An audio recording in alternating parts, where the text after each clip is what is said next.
Evening, everybody. It's 9:05 on the Superstation. Thank you for staying tuned for the end of the Beastmaster. Time for What's on Joe Mind. We've got a special guest with us from way back in the day. You may know him from episode 1. Gary Godsoe is on the show tonight. We'll talk more with Gary in just a moment. First, be sure to stick around for our kick-ass theme song.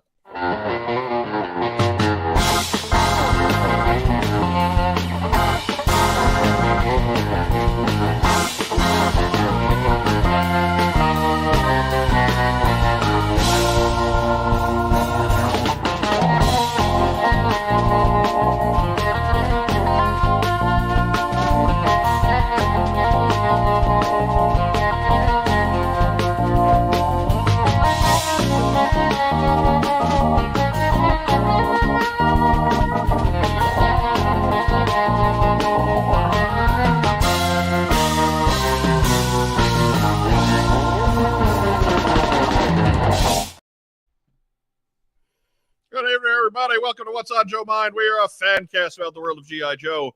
I'm your host, Mike Irizarry. How's everybody doing? Yeah. Happy SEAL Team 6 Day. It is, isn't it? All right. It is.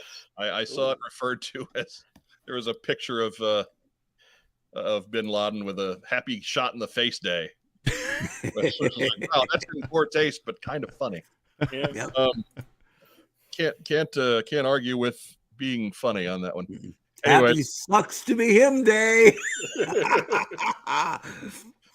What, Right. too soon? No. Never. Not for Nope. him. Not for him. Nope. but it's our 12th anniversary spectacular. Round of applause for What's That's on. right.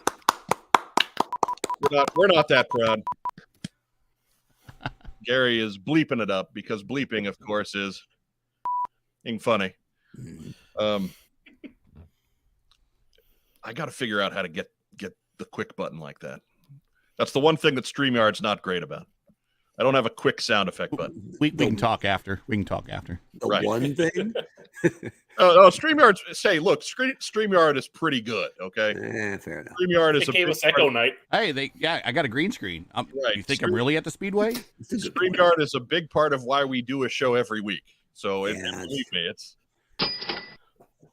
Yeah, and Rob's There got you a good point. Echo show was pretty phenomenal. Right? that show is pretty fantastic. Better than that Marvel Echo show that's coming up, but I agree. Yeah, I got no interest in that. Yeah, I don't even know what you're talking about. there you go. It's got a bunch of Spider-Man in it. You'll love it. I was on the road all week, so maybe. I don't know. I keep track of that. I apologize in advance for our lack of extra production work leading up to this. There was absolutely no time to get any of that stuff done. Unfortunately, stuff happens. Passing in the family, passing in the extended family. I was traversing across the Midwest, going from taking care of final paperwork to life celebration in Ohio over the weekend. So we put a lot of miles on the car. And we're getting to that age, man. Yeah, we kind of are. No more fun in games. No more fun. It's Right. It's you got. I got an elderly parent now that my sister wants to treat like a child, but I still refuse and treat him very much like my dad. Still, Big Al's still out there kicking. I was He's about to 80. say, yeah. Yeah, he's 80. Big He's Al doing will well. not take child treatment. No, but No. he does not like it. No, that Trust me. that just hits me as a way to get kicked in the face. But he is unfortunately he's a bachelor now. We lost my mom over the summer, so that's the Mother's Day Red Sox hat. And regardless of what the outro says about the Red Sox and me, Red Sox #1, 4 world championships this century. Thank you very much. They had 4 last century too. Yeah, Oh! it doesn't matter. That was then. This is now. That was it. How many Yankees got? 1, 2, 1. I don't know. It's still there's not a thing that you guys can ever do to make up for losing 4 straight in 2004. There's not a thing you could ever do. Congratulations. I mean, short of maybe like Purdue dropping, a #1 seed game to a 16 seed, in the tournament. That's just as bad. Congratulations on getting out of the rubber pants and making an actual rivalry. Yeah. Yeah, who was your favorite roid guy on that team? Ortiz, Ramirez, or Bellhorn? Why do you have to make it personal all of a sudden? I'm just saying. I'm not still bitter at all. Hey, look, the team is currently fielding Scranton Wilkes-Barre. We're touchy. That's We'll the go point. there. Jake Bowers, baby. Right. Schilling, before he decided that he wanted to try to do a career after baseball. All right. The Yankees are so banged up right now, they're getting excited about Harrison Bader. Okay. That's what I'm talking about. Yeah, it's And see, we just went on our tangent, but there we go. But That's yeah, it is getting tough when you're getting older, man. Things changing, and it's like, you guys necessarily aren't going. I think Mark's going to go through it here in a little bit, but Thursday for everybody here on the show that's met us at JoeCon has met my wife and my daughter. Thursday, we're going up to pick her up from college from her freshman year. Freshman year complete. Yeah. How'd it go? Oh, I think she did pretty good. She could have done better. That's father's talking, but she knows that she could have done better. But it's a challenging school up there. It's a private engineering school, so they really challenge the kids up there. And she did. She thinks she did a good job. I think she's going to come out probably with a 3.5 plus. That's probably good, pretty man. good. Freshman year away from home is hard. Yeah, it is. It is definitely hard. And she did good. Unfortunately, she picked up the boyfriend. So yeah, I know. So he has not. Right, he has not been properly hazed by the Joe family. Mm-hmm. What's on Joe's Sport? no that's wandering. Gary can make the show devolve into what's on Yo's Sport. Let's call this guy. Let's call this guy. I want to put the boyfriend on the air. Let's go. No. Fine. And I can't scare him with guns because I brought out one of the guns. Like, oh, that's cool. I want to see that. Like, oh, come on. So. But you don't need guns. I think we want to invite him to like maybe Ohio toy festival, the toy show, and get him in front of the Joe crew and get him a good hazing. I think is what he needs from you guys. You got to remember though that this girl is Debbie's kid too, so she's not going to scare easy. No. I mean, but I still want to give him a good hazing, and you guys specifically, and just Joe give him a really good hazing too. I think that will probably right. I think that's the one he needs to be afraid of. Yeah, that's for the sure. one. I mean, that's the one who'll resort to throat punching. But we just go for psychological terror. Matt Rubin with words of encouragement. It's an engineering school. Way to go, just making it there.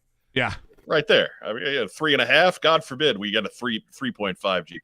So she's following in her father's footsteps. She's going into IT, but she wants to do coding and making the things work. I just plug in the equipment that make the things work. But she wants to do the coding, and that's where she at the actual university is Trine University up in Angola, Indiana, right there up in the northeast corner of the state. So it's still it's far enough from home. It drives a pain in the ass. I hate it. It's 5 hours of your day gone, 2.5 up, 2.5 back. And then never mind the time when you're there. But good school. She seemed to like it. I think it fit her personality very well. And freshman year's done. So we are 1/3 of the way before we are officially empty nesters. We're part-time empty nesters now, but we are 1/3 of the way, or 1/4 of the way. See, I'm not an engineer. 1/4 of the way getting the empty nest done. And I don't know what we're going to do with the empty nest. We really need to downsize. I got all this Joe stuff I need to pack up and everything. I got all this other stuff I need to pack up. I really want to downsize and get into a smaller house and everything. But how will you do that with your small zoo worth of animals? Holy cow. It only hurts when the girls team up on me and, I say no and they go to a Humane Society event and come home with another one. And I'm just like, geez, so I get overruled. I'm just saying that's going to keep you in the big house for a while, Gary. Well, the last one cost them a VR headset. So they got the cat, I got the VR headset. So and one before that, I think cost them a lightsaber. I think I got a Star Wars lightsaber out of that one. How many dogs, cats, guinea pigs, etc. are we looking at right now? Okay, got the bearded dragon. That's new. That's Katie's. We have 4 cats. Probably about 3 too many, but 4 cats. And the mutt. We did have 2 dogs, but unfortunately we lost the old one right at the start of the pandemic, and we never went out and got another one. Just one's good for now. But 4 cats. Judgment puppy? Yes, very much. Judgment, old man now, actually. Oh, sure, he's got to be 6. Yeah, he's getting up there. Closer to 8, but yeah. All right. Yeah, fair enough. Fair enough. Time passes, man. It's been a while since we did the fantasy football show, so I don't have that as a timestamp anymore. I thought that was a segment later. Those today. were great. No, it's funny. That's the one thing that our older fans, our more long-standing fans, like to write and make jokes about. But I don't think they understand that we didn't do those as fill-ins. It was just a different program. Yeah, sure, it carried the "What's on Joe Mind" label, but like we set that off into its own show, so that if you didn't like us talking about it on "What's on Joe Mind" proper, you could go and listen to us actually do sports talk for 40 minutes or so with the ESPN NFL soundtrack in the background. Right. and so if you're going to do it right, steal from the best. Yeah. But yeah, no, I think the people who hated the sports stuff went and listened to it anyway. They hate listening. Because we brought so many jokes over, running gags over into the main show from there. So, I mean, it's a lot like it's a lot like if you don't watch like season 2 of The Mandalorian, and then Ahsoka comes around, you're like, what the hell? Who the hell is this character? I got to go back and watch the season 2 of Mandalorian just to catch up to this. Pretty much so, yeah. We invented interconnected storylines between multiple titles, folks. Right. The verse. When people talk about the verse started with us. The What's on Joe Mind extended universe. Yes. The WOJM EU. Say that 5 times fast. And when we run out of ideas, we'll just do the multiverse. Right. There'll be a bunch of Robs, a bunch of Mikes, a bunch of Garys. You'll just recycle them and do them on video. Yeah, a bunch of Joes. If we can find a skinnier Mike, I'd like to let him. We'll do live action versions of ourselves. Ooh. I like where this is going. Well, whatever it is, it'll be a better live action than whatever we've seen on G.I. Joe. So, Yeah, well, true. Talk about 0 for 3. That's a bad day at the plate. The current NBA playoffs commercials that keep running have the "I'm on a new level" bit from the Snake Eyes bit. Getting some flashbacks, aren't you? I hate it. Every time those commercials come on, I get a bad mood. It's funny because each of those movies had a song that was a much bigger hit than the movies were. Like you still hear them all. Yeah. Regular rotation. And it's under. I was joking with Rob about that the other day as well. I was like, that's part of America's love affair with Snake Eyes. There was a 7 Nation Army that was retaliation. Yes. Mm-hmm. Yeah. That's a good jam. I remember that. What was the first movie? I don't remember. Was it something for the Black Eyed Peas? Yes, one of the Black Eyed Peas hits was out of Rise of Cobra. So, anyways, we'll talk more about movies. And music. Okay. And probably baseball by accident. So wait, we covered sports, college, music, movies. I think we're done here. All right. Good night, everybody. All 4 food groups. We'll see everybody later. Have a good night. Good night. Like, share, subscribe. And if you can't stay safe, be careful. What'd you get in? Oh, right. Oh, how about that? Lord. Change that red button to gray. Subscribe now. What do you say we get it a community calendar? Yes.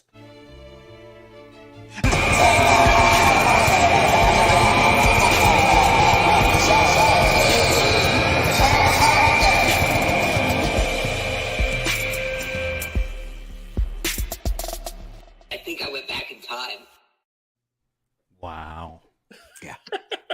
Couple things. I think I had a seizure with that. I was like, well, she gave a warning before that. Yeah.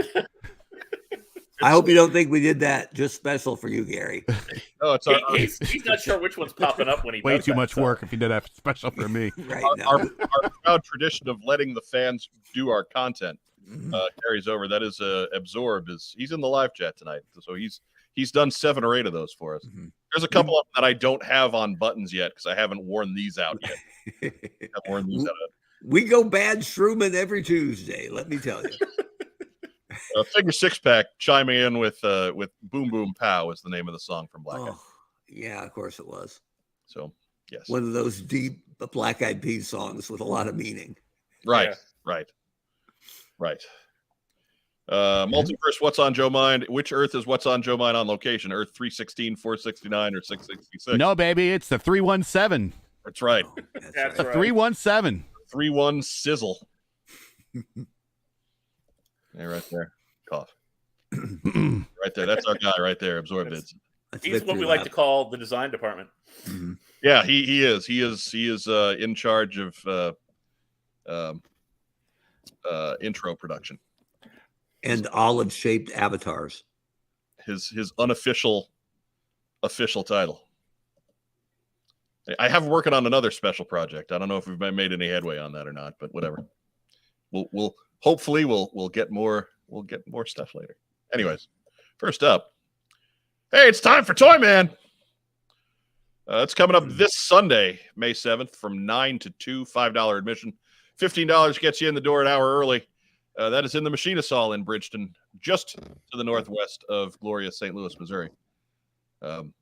As always, anybody providing video evidence of hugging Dave Draper, I'll Venmo you the $5. I'll cover your admission. I'll make that. You send me that picture, I got your $5.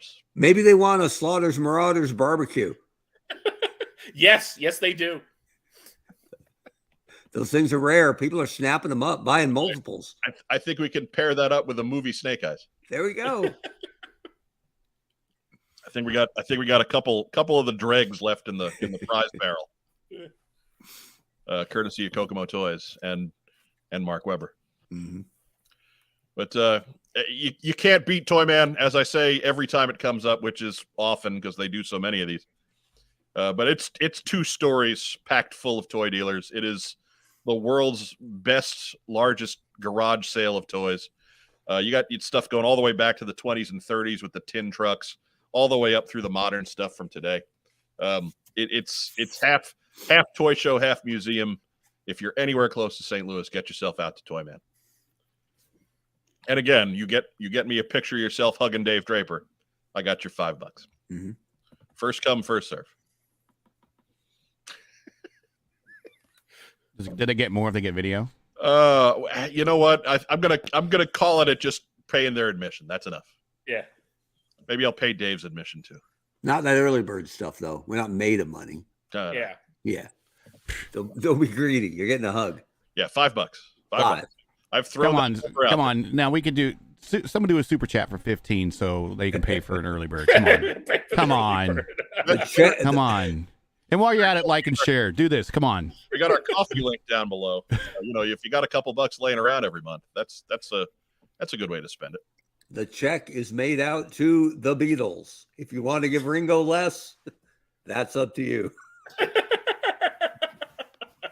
Sean Russell says, and thank you, Sean, for the super chat. I'm still paying ER bills from the last time I tried to hug Dave Draper. We didn't say you wouldn't be earning that $5. Yeah.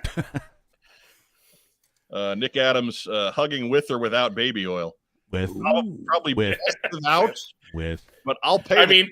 If you do it with, I'll give you the 15. How about that? There you go. Now we have tears. The offer has been up. All right. Do we need to disqualify Jason Duvall? Do I hear 20? Do I hear 20? Look, Jason Duvall wants to send me the photo evidence. I'll pay for Jason Duvall. Jason Duvall is not connected to this show. The only people not eligible are hosts on this program, Joe Colton, and of course Biff McConkey Donk, because we don't give him stuff.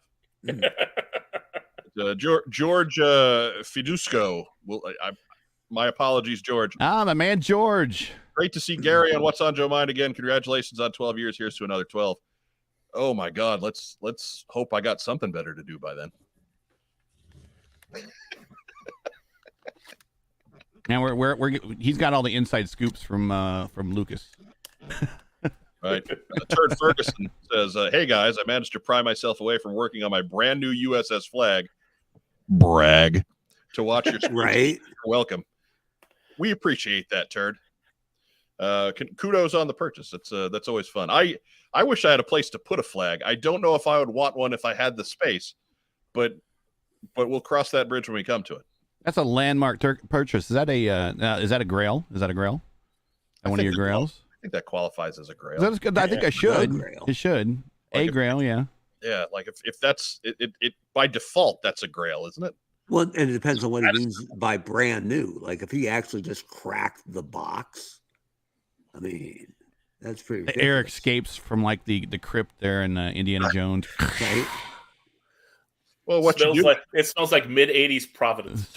Yeah. 80s plastic and Providence. You hope that some spores come out and they bloom into some of those little pistols that Admiral Keelhaul came with. Right. But Doug Dello says, happy anniversary, What's on Joe Mind, with a $12 super chat. Thank you, sir. Digging that. $1 per year. Think of the value. That's a lot more return than I ever anticipated when I made it. When I came up with this thing. Bart with a toy Palooza update. 0 discounts and hugs given at my tables. That's a shame. We tried, Bart. Yeah. Sorry, man. We gave it our best. We gave it a shot. Mm. And but Turd Ferguson says, luckily my house is an ex-church. I have room for the yes grail. No, it was last assembled in 92. So there you go, Gary. All your questions answered in one convenient. There you go. There you go. What happened to make it not a church anymore? Oh, I'm like Turd moved in. I guess so. He's got a big hat. It's funny. They saw that big hat, and it was immediately deconsecrated. So one of my speaking of flags, one of my memories over the last 12 years was that fleet of flags that we had up in Kokomo that one time. Yes. And never to be seen again. The fleet of flags. Wait, Did I say that bad? careful. Fleet of okay. flags. Here, All right. beat me. There we go. There you go. But it made the rounds on Facebook a couple of days ago. Did it really? And our good friend John Cremines made a mention of it. That's a divorce waiting to happen. To which my reply was, we saw a lot of divorces happen. And they were melting under the Indiana summer sun. They were just sagging. It was not our best idea to get all those out on the lot in the before the noon heat. Ooh, yeah. Yeah. So they went back inside and then they came out again a little bit later on. But Flags are kind of notoriously hard to move, as I recall. Yeah, they went out there piece by piece. Yeah. Yeah, they weren't being wheeled out or anything like that. They were out there. We were piece. So it was. I know I was assembling. There was about 5 or 6 of us out there assembling. And some were in different states of repair than others. Others were complete. Others were less complete. Some was just a skeleton. Some we were just like putting the flight deck on, and that qualified. Yeah. So for the most part, they were junky ones with the flight deck. There were a couple of really nice ones in that. I think the exercise was there to cannibalize what we could from everything else to try to make complete ones. Mm. And I think out of that exercise, I think we were able to make a couple complete ones that they were able to sell, and then others were just parted off. For Garrison. Yeah, Garrison was there. Yep. I believe Garrison was part of the construction crew that day. I believe he was part of the team putting together all those flags. But anyways, next up, it's the SoCal GI Joe and Toy Show. That is also May 7th for those of you out on the West Coast. May 7th from 10 to 3. That's Pacific time, so don't show up at 10 Eastern. Mm. That would be bad. Admission also $5. $10 gets you in an hour early. And that is, of course, and Scenic Temecula at the Embassy Suites.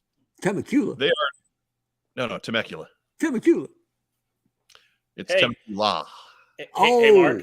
yeah. How do you get to Temecula? How do you get to Temecula? You just ask Diana Davis. She'll get you there. She knows California. But don't take the 5. 5 is jammed. It's going to be jammed Every week, Gary. every week. Like clockwork. I'm looking it up right now.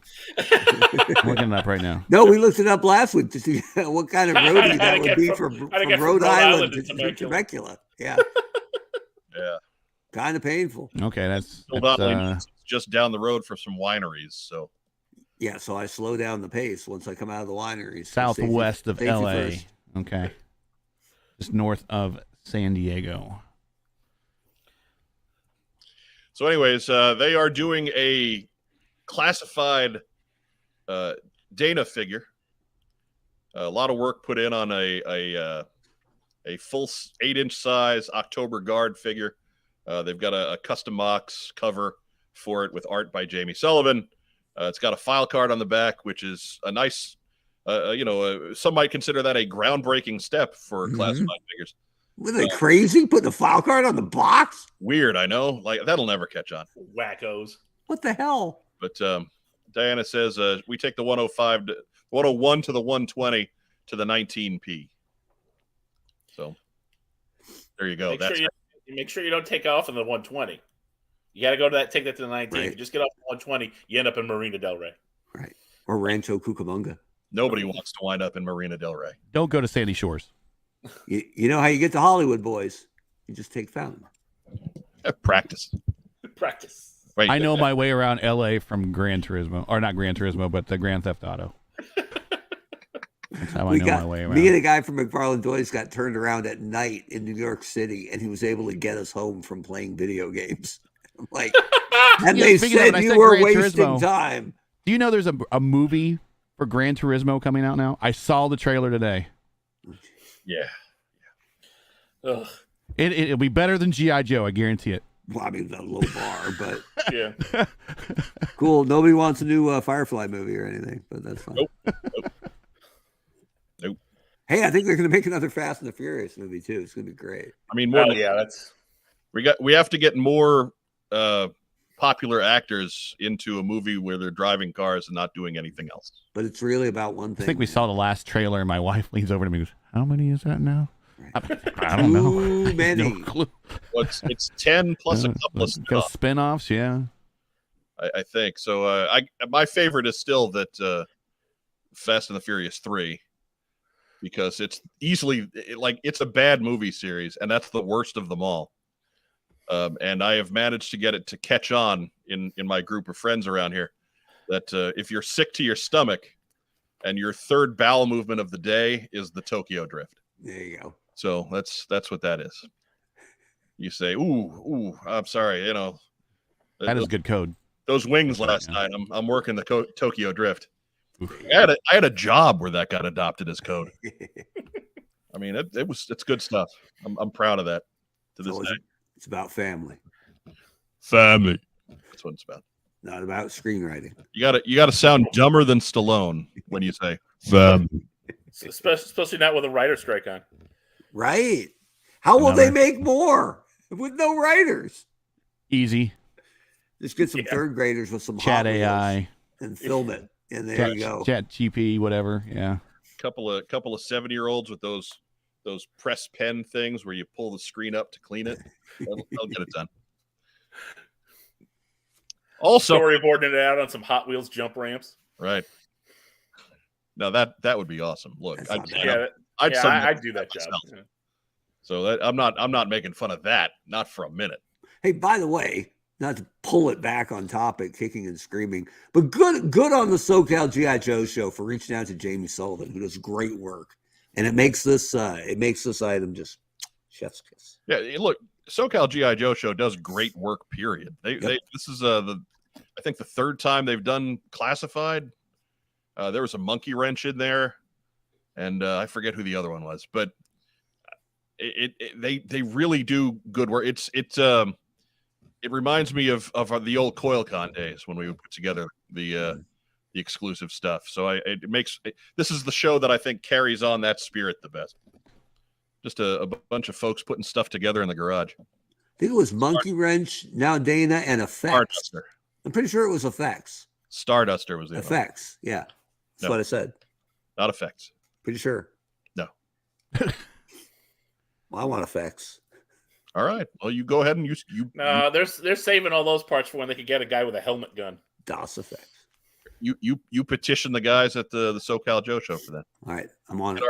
Get our old pal Eben Foster involved. He'll back effects. Like the honcho demands effects. Want some effects? Maybe get a Gears in there. Ooh, now we're talking. He's not just a bitchy Autobot anymore. Oh, hey, back on the schedule. Fort Wayne Hobby and Collectible Show doing its second show of the year, May 21st. So that's a couple weeks off. That is that Sunday from 11 to 4 out at the Allen County Fairgrounds. Gary, you know the Allen County Fairgrounds at all? Yeah. Yeah, you pass it on 69 on the way up. Yeah. There you go. But like he does know the Allen County Fairgrounds. I guess he was before the show started. Gary was giving us minute details about the 1985 Indy 500 qualifying. So I guess I shouldn't be surprised by it. Anyways, free admission to this one. You got the contact number on the screen there. These guys have a Facebook page, so if you need more details on the Fort Wayne Hobby and Collectibles show, that's where you want to go.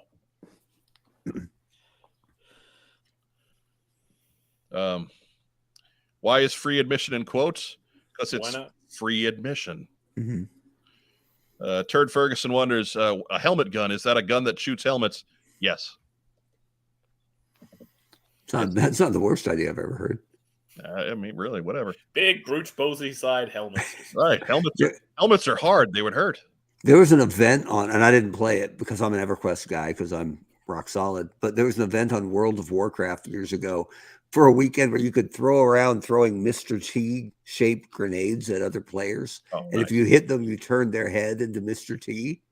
And so it was just, by the end of the weekend, it was just the Mr. T horde chasing the few remaining survivors around the world.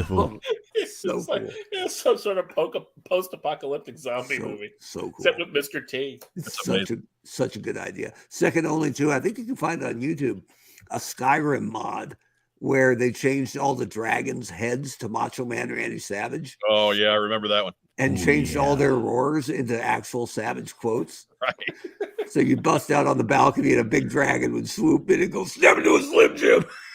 Or starts giving you that cream of the crop speed. Cream of the crop. Yeah. So good. Yeah. Good stuff. I remember that one. I remember my friend Fang showing me that one. So good. Never played either of those games. We can talk wrestling sometime here soon too. Anytime. We'll work it in. Yeah, we'll work it in. There we go. Yeah. We'll work it in. Allen County Fairgrounds, though, I believe that's where the Fort Wayne Coliseum is, home of the Comets. That used to be their hockey team up there. Yeah, with the Comets with a K. Yeah, and they used to play the Indianapolis Racers and Checkers back in the day.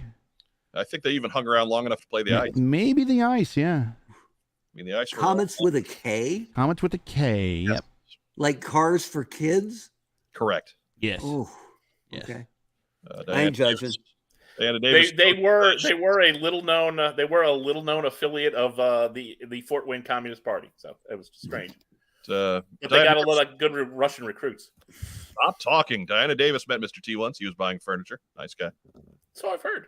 Was he coaching a team of teen gymnasts? That's what I want. That's what I want to know. Anyways, so yeah, Fort Wayne Hobby and Collectible Show. Check it out. So the Joe tie-in with Mr. T is apparently during WrestleMania 1 and 2, Mr. T and Piper did not like each other very well. No, did not. That was legit heat, and it was not a work. They were shooting, folks. Yeah, they did not like each other. They did settle before Piper's passing, so they ended on good terms. But at the time, no, they were not fans. Mostly, Mr. T was afraid Roddy Piper was going to kill him for real. Right. Yeah, because and Piper thought Mr. T showed up, and I think he bought the act a little too much, and Mr. T was legit afraid for his life. But how cool is that? Just kind of looking back in the last 12 years of doing this show and everything is just, and I think that particular Joe Con goes back, predates the show. I think it's 2007. I think that we all got a chance to meet at Joe Con, Roddy Piper. Listen to his stories. The dude is hilarious. Yeah, he was fantastic. He was on point. And you could tell why that he was such a charismatic character when he was wrestling, and then have him part of the G.I. Joe universe. That is awesome. And we're speaking of Grails. I know that there's Justin Wilson, one of our good friends up in the area here in Indiana. He just recently got a carded Piper figure from his wife, so I'm sure she paid a pretty penny for it. But that one continues to go for a nice pretty penny. Oh yeah, yeah. But, the Joe fans and the wrestling fans are at this. So I actually, it's my one regret is that I did not pick that figure up. I was just out of money. A lot of people were in the same boat as you. A lot of people kind of looked at it the first day and like, because everyone was kind of still, I know more, I know better than the club at that phase right there. Right. And they're like, oh, I'm not going to get that. I'm like, screw you guys. I'm going to buy two. I'm not going to open one. I had expended my collectibles budget for that, so I just was like, oh man. And then, but I did was happened to be going down a hallway as Piper was coming back the other way, and he was kind of half going somewhere and half trying to get away from the guys who were just trying to lamprey on him, just those guys who just refuse to stop spouting wrestling trivia.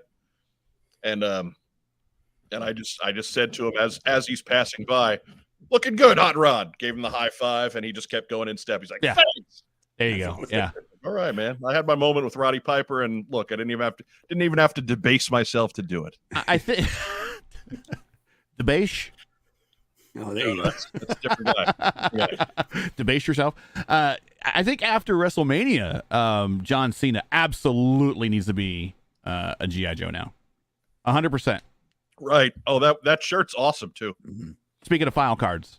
Yeah. Mm-hmm. If you absolutely needs to be a G.I. Joe now. Yeah. So weird that everybody else knows the power of the file card. Right. Everybody needs to head over to the WWE merch page and check out the John Cena T-shirt from WrestleMania if you haven't. I mean, it looks like something that James and I would have done for JoeCon and passed out with cards and stuff. I would have written the file card. He would have done the artwork and everything, and we would. Yeah, that's what it looks like to me. And it's just awesome that he chose to, because we know he's a big Joe fan. And one of the pictures of his house, he has a carded Cobra Commander framed on his wall somewhere. Yeah. And he's a big Joe fan, and everyone's kind of known that for a while. And then, thankfully, didn't violate any intellectual property by coming out with that T-shirt. No. I don't think they can copyright the font. The font, and can you do the colors and the bars, and can you copyright a file card? I don't know, but yeah, if you're a Joe fan, a marginal wrestling fan, but definitely a Joe fan, pick that up. Definitely. Absolutely. Next up, we've got a new edition here, the Denver G.I. Joe Meetup. Doesn't look like it's so much a show, so much as a gathering of collectors in the Denver area, which is fantastic. I wish more of these would come across the community calendar desk. But meet fellow fans and collectors, buy, sell, trade, and nerd out right there. They are on Facebook as well, so be sure to check that out. And the address is on the page there. That is Saturday, May 20th. So still a couple weeks. Are they out. all going to go to the Mexican restaurant there that they have the high diving? Oh man, I forgot the name of the place, but I wanted to go when we were there, and we were doing. I think we were doing whitewater rafting, and I think you went. Yes, yeah, Rob and I were both there. Oh, jealous. You were saving William J. by pulling him out. That's right. Of the water. Speak of the devil. Speak of the devil. Yeah. He'd have drowned in 3-foot still water if not for the heroic Gary Godsoe. So,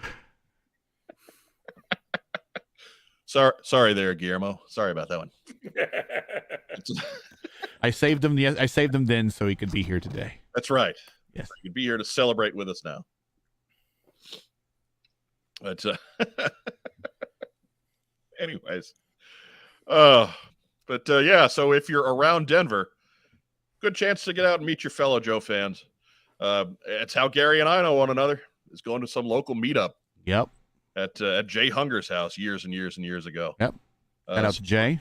Yeah, I mean lifetime friendship right there because of a G.I. Joe meet. So yeah, absolutely endorsed. William got the full rafting experience. Yeah, he did. He did. Head to toe. Michael Cleppinger says, for our information, that's Mark II Design from the 3D printing group putting this together. So there you go. Mark II Design. Great product. Great community guy. Right there. Next up. Finally, we've gotten to the point where I have to put Joe Fest on the calendar. I've had people asking me about this for weeks, and I'm like, why do you need me to tell you about Joe Fest if you already know about Joe Fest?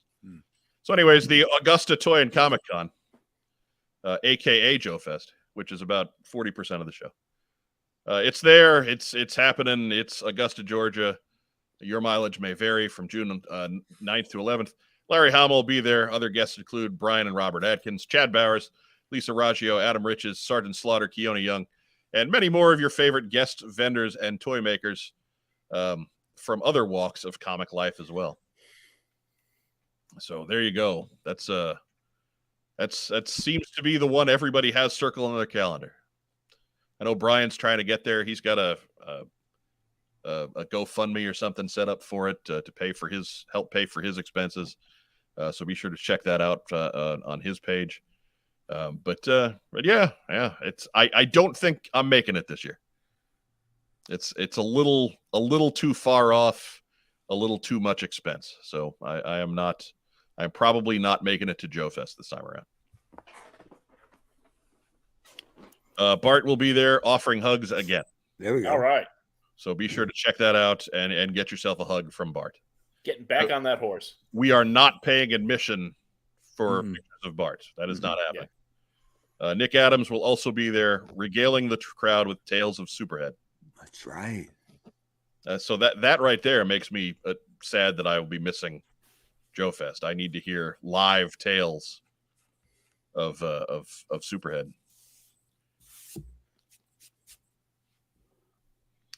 Jeff Butler says it's confirmed that no fans ran off Lisa Raggio from her recent con debut. It's tough to say, Jeff, because she was signed up for Joe Fest before April 30th, so now it's a contractual obligation. So it's tough to say for certain.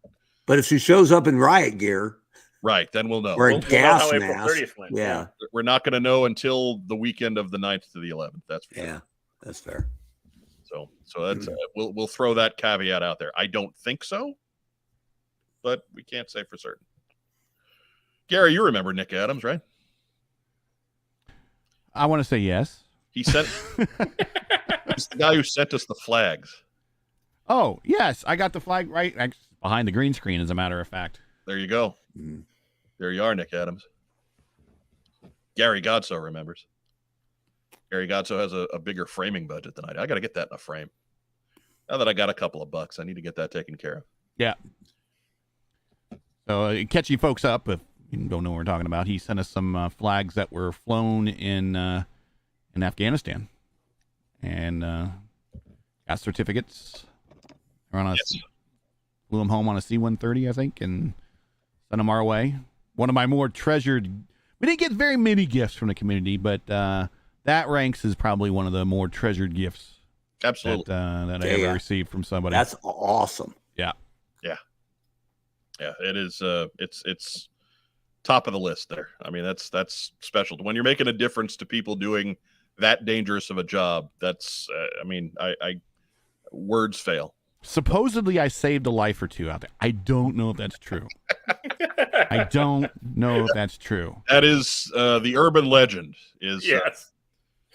That we do have a friend who another friend of ours who was on active duty was listening to an episode of our show when his unit came under fire, and the voice in his head as he took off his headphones was, "I don't want the last thing that I've ever done was hear Godsoe's voice." Doing what I can to squash terrorism everywhere. Right. I learned it from G.I. Joe. A real American hero. That's right.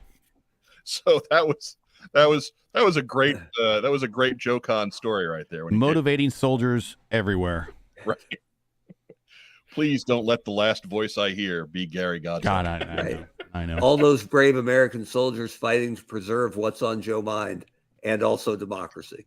Yeah. When the Taliban were captured, the CIA reports kept saying the soldiers just kept yelling, "Godsoe, Godsoe." Right. I don't know what the deal was. So can't even tell you how many insurgents gave up state secrets after they put headphones on and made them listen to what's on Joe's mind. Yeah. Oh, here comes the football section. Okay, I'm done. Waterboard? No. Anything but the football. Anything but the fantasy football. Oh God. That and anything but the football and Chuck talking about how he didn't like figures for some reason. Right. got to be careful with name redacted there. He gets touchy when we talk about I do love Chuck. it. Somebody's I know things could have worked out better, but I do love Chuck. He might not like me, but same. He and Justin and you and we got Greg, and I mean they name redacted or not, they all had a huge part in getting to 12 years. Right. We're not here without the efforts of everybody who hosted and co-hosted and helped out, and whether it's those guys, and then Joe and Carson in that middle area there to the group we've got now with when Justin wanted to go off and write books, right, with Rob and that other guy. Yeah. The other guy. I actually meant for that to come out as Mark and that other guy, because it's funnier if I forget my brother. Yeah, it's fine. So my bad on that one, Mark. My bad. He stepped on his own punchline. No, it's fine. You get confused. You got multiple brothers. That's right. That's true. Yeah, I can see how that would be hard. I got as many brothers as Spider-Man. It's a lot of Spider-Man. Bart says, my last deployment, I went on a 12K ruck march in 120-degree heat in full uniform, carrying 50 pounds of stuff. I listened to What's on Joe Mind. It made me walk faster so I could turn it on. There you go. There you go. Doing our part. Our part to help fuel the war effort. Double time, soldier.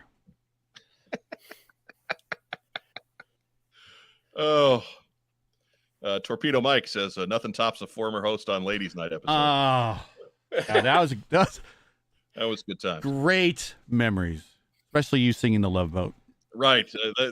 And I wasn't half bad that night. No. I'm not really a singer, but that night I had it going. Love Boat is not an easy chart. So you need a lot of range for Love Boat. I normally don't have range. But anyhow, that's it for community calendar. I gotta find an outro for it now. Cobra's crazy weather patterns just swallow up my signals.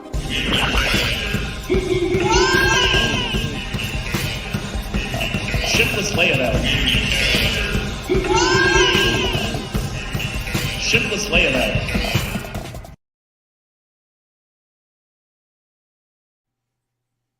And remember, if you've got a show that gotta put on the the blue blockers. Oh man, you got a show that you want to plug, be sure to let us know. Absolutely, the way I can promise you it'll get in here is what's on Joe Mind at gmail.com. If you reach out to our other social media, I'm good about checking those, but I'm better about checking the email.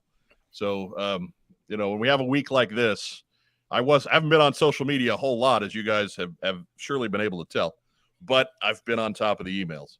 So thanks to those of you who got shows added onto this week's episode, because I had some catching up to do after a 2-week absence. But that's the way to do it. What's on Joe Mind at gmail.com. Mm-hmm. So what do you say we there we go. Phil Donnelly's do not look directly at the community calendar bumper. That was my problem.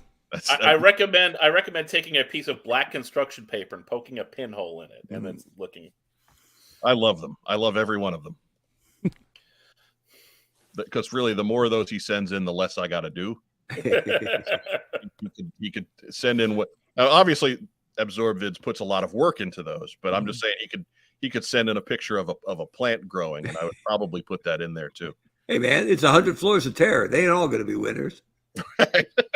Right. I think that's my favorite one so far, where the entire team is shocked by what's going on screen. I think I like that one the best. And we're terrified Joe Colton can't get away from giant Recondo head. Right. Yeah. Well, that's your favorite. That's your favorite. Yeah.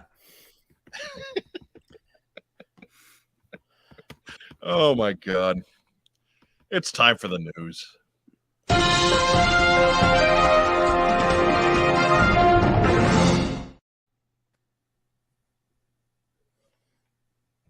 Oh, what's happening there? You were muted. All right. Wow. Excellent. Good delay to know. mute. We're halfway through, and the thing's starting to break down. Oh man! Fantastic. Get ready for the echoes. Have we ever started the news after 10 p.m.? Yeah. Because we're close. All right, fine. Yeah, Don't worry about it. we have. Fine. I mean, we're close, but we also started late, so it's Yeah. not like we've been on for 50 minutes. We've started the news later than this. All right, fair enough. First up, hey, Legends of the Hidden Force is back. Just before we went dark, that first campaign was closed down. Darren and gang have decided to retool. They are rebooting the campaign on May 7th.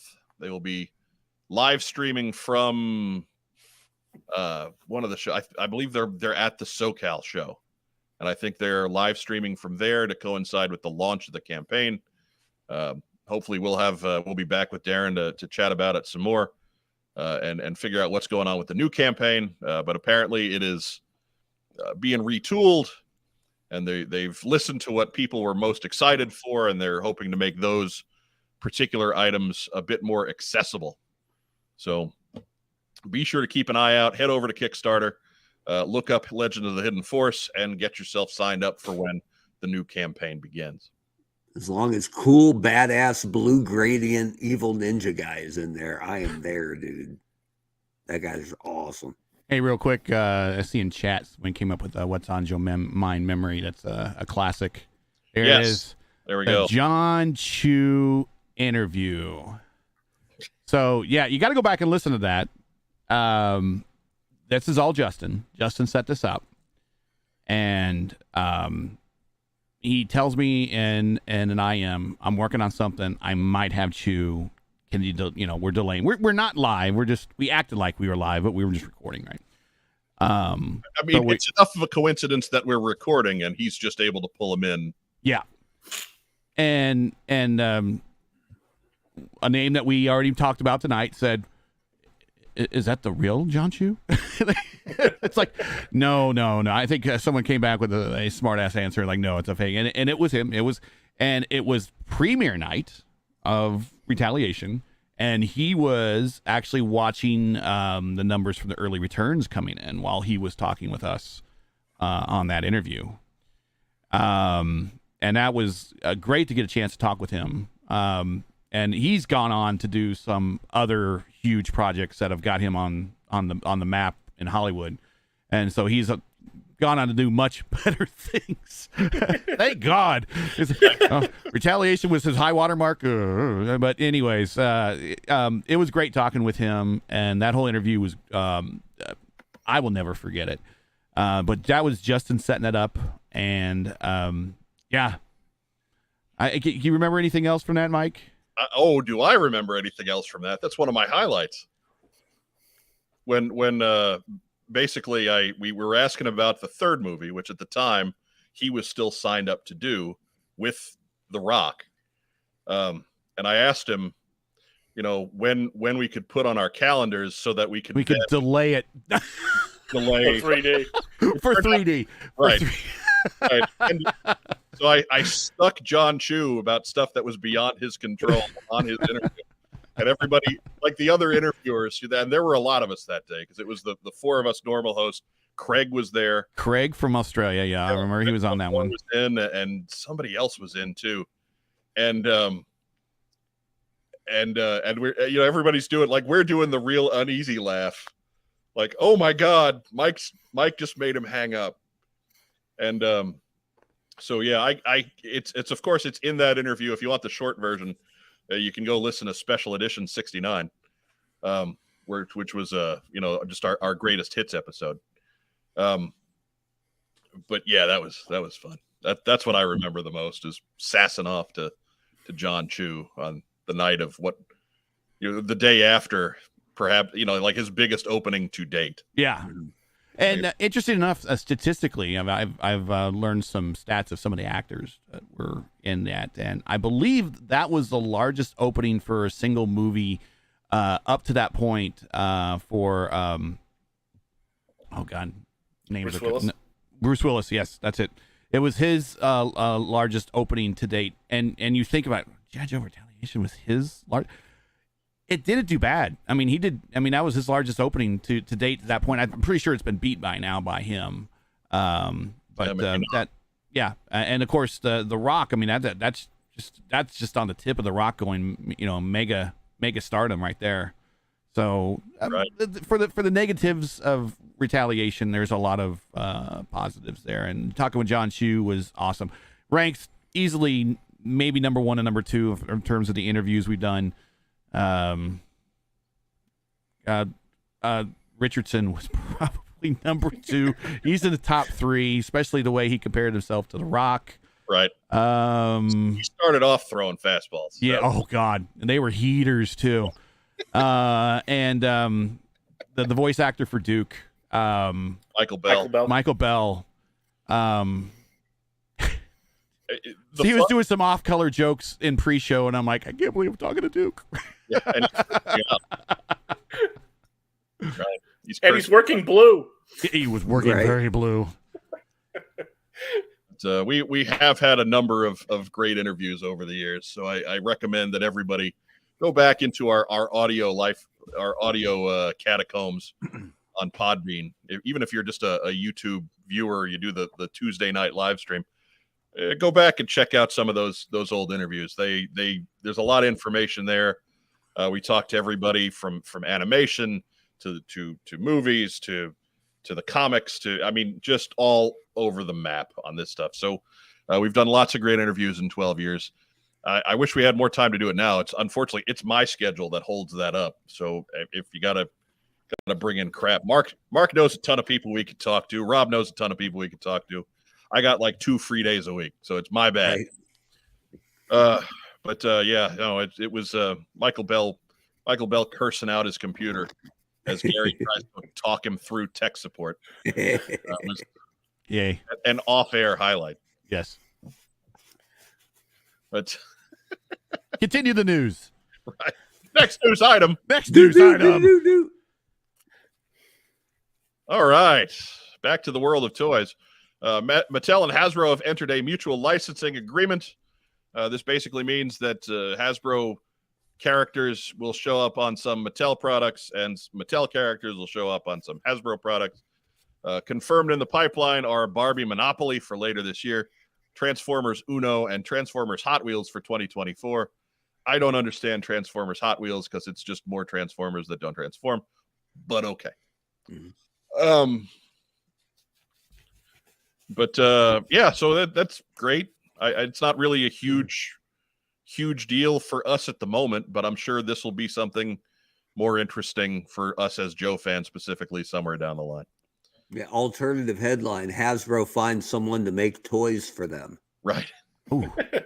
Phil, And there's a heater just a bit outside. Phil Donnelly is waiting for the Barbie Baroness, and frankly, Phil, we wish you'd not wait for that quite so intently. How many people are considering this a precursor to possibly a merger between these two companies sometime in the next 10 years or so? I'm not. I wouldn't count on that. Yeah, tremendous violation of probably the Sherman Antitrust Act, but yeah, but that's taken a beating in recent years on its own. Or one company going out of business. I shall not name who that might be, and the other company obtaining that intellectual property. That's the thing. that's different.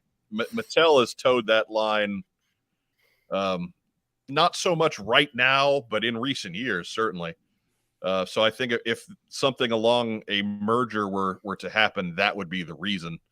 But I don't necessarily see that happen. Like there's been something of a return to health for Mattel, particularly in the last 24, 36 months. So I don't think they're out of the woods yet by any stretch. I'm no financial, expert, but they've had some hits. I think the Barbie movie is probably going to be a big thing for them. Sadly. Yeah, look. I can't. It will be big. I can't believe it's going to, but it will be big. It looks like it's going to be satirical. So okay, I can. I'm down with that. There's a lot there to make fun of, or to poke fun. I don't want to make fun of. Make it sound meaner than I intend to. Sean, So with Transformers, I'm sorry, I didn't mean to cut you off. Transformers Uno. So that's when you throw down like a 1 and it transforms into a draw 4 or something like that. He's like, oh, surprise! you throw down a green card and it transforms into a blue one. But Sean Russell, thank you for the super chat, sir. So Mike is the reason we can have nice things. Always. Absolutely. Pretty much. For years now, well over a decade. At least 48 for me, but anyway. Something like that. Dave Allen notes they've tried buying each other out several times over the years. Yeah, not so much anytime recently, but back in the day when Mattel was the big dog and Hasbro was the upstart, there were some attempts made there. The roles have reversed a little bit now, but I don't think either of them are necessarily cash rich to be in that kind of acquisition party. It might just be an olive branch to see if Mattel wants to buy E1. E1's already gone. Oh, well. Can't recoup that money. It's already gone. Yeah, that's probably fair. The Irish purchased E1. It's over. It's all over for E1. Didn't they buy it from an Irish company to begin with? I believe so. I don't know. I'd have to go back and touch up on it. Advantage Ireland. Right. Yeah. Hasbro single-handedly pumping up the European Union. All coming up Irish. Anyhow. I think the stuff that you have listed on the screen here is basically along the lines of what you're going to get out of this partnership. Yeah, I don't think it's anything major. It's just going to be, if they want to, I would be enthused to see some G.I. Joe themed Hot Wheels. That would be pretty cool. Yeah. Official Hot Wheels Vamp or an official Hot Wheels Mauler or something like that. That'd be great. But I again, we're nothing on like that is confirmed yet. So we'll see. Maybe a He-Man Monopoly or something like that. I don't know. Now, getting a 12-inch G.I. Joe put into the Barbie line, that would be hilarious. Look. Ken's rival, G.I. Joe. There you go. Barbie has stuck it out for a number of years. She deserves maybe a bigger dating pool. Yeah, sure. So we're all for. Barbie needs a break. What was that? Was it a Mazda commercial? What was the commercial with G.I. Joe? Stole Yes, Barbie. I know what you're talking Ken. about. Yep. Oh Yep. yeah, had the Van Halen song going. Yeah. Yep. That's Great how Gary commercial. that was fantastic. Yeah. Yeah. But and it was Roth Van Halen too, so Gary's in. It might have been Panama they were playing. No, it was. This girl, you really got me now. Yeah, you really got me. Oh, you got really okay. Really got me. Anything with cars. Look it up I would on think YouTube, Panama, kids. It's really good. Well, that's also perhaps the greatest cover in rock history. Like you show me a better one than that. There might be a few as good as that, but I don't think there's anyone better than that. That was it. Nissan Z commercial. George has got it. Yeah, George. There you go. Right. Yep. Count on George. But Bart worries about G.I. Joes and furry shorts. You Joe. Hey, maybe Mattel will make 3 3/4 Joes. We've been worrying about that for a long time with My Little Ponies. I mean, remember how they wanted to make the interconnected My Little Pony universe with G.I. Joe and Transformers and all that? That great idea? Right. Oof. Anyhow. So, yeah, the next news item. Do. It's G.I. Joe. Hokey smokes Bullwinkle. As wah, promised. wah. Right. Hide the women and children. Just a little blurb, but enough to set our little community on fire. According to an article on Collider.com, Lorenzo de Bonaventura, I'll just call him Zoe going forward, had a little snippet talking about G.I. Joe in the context of his work on the upcoming Transformers movies. We actually developed a pilot with Amazon. This was before Paramount Plus, just as Paramount Plus was coming in. It didn't pan out. We were in a lot of conversations about what to do with it as a film. And so I would have to say, most likely you're going to see that come to fruition. How soon is impossible to say. For a long time, there were no active conversations. There's a lot going on right now. And it was just yesterday. And that's the title of it down below. G.I. Joe producer says they're working on the next movie. So a little bit to unpack here. First off, Yeah, we kind of figured G.I. Joe was not dead as a movie property. It's not in great shape. They're trying. Right, they're doing their best. I think my concerns as a fan are that it's this guy talking about G.I. Joe still. I think the one thing we know about 3 G.I. Joe movies, after 3 G.I. Joe movies, is that Zoe doesn't seem to understand G.I. Joe that much. Yeah. Like my problem is not the actual physical making of these movies. It's more their creative direction, and he's the guy where that buck stops. So it troubles me a little bit to hear him still talking about G.I. Joe movies. Man, I just looked him up. He's only 66. He's really wealthy, though, so he might go into semi-retirement. Michael Mercy stopping in. Happy 12th anniversary. Thank you, Michael. We'll talk to you soon, man. Appreciate that. But So they talking about putting it on like direct to stream now. Is that what they're talking about? Kind of like what we saw with Coming to America.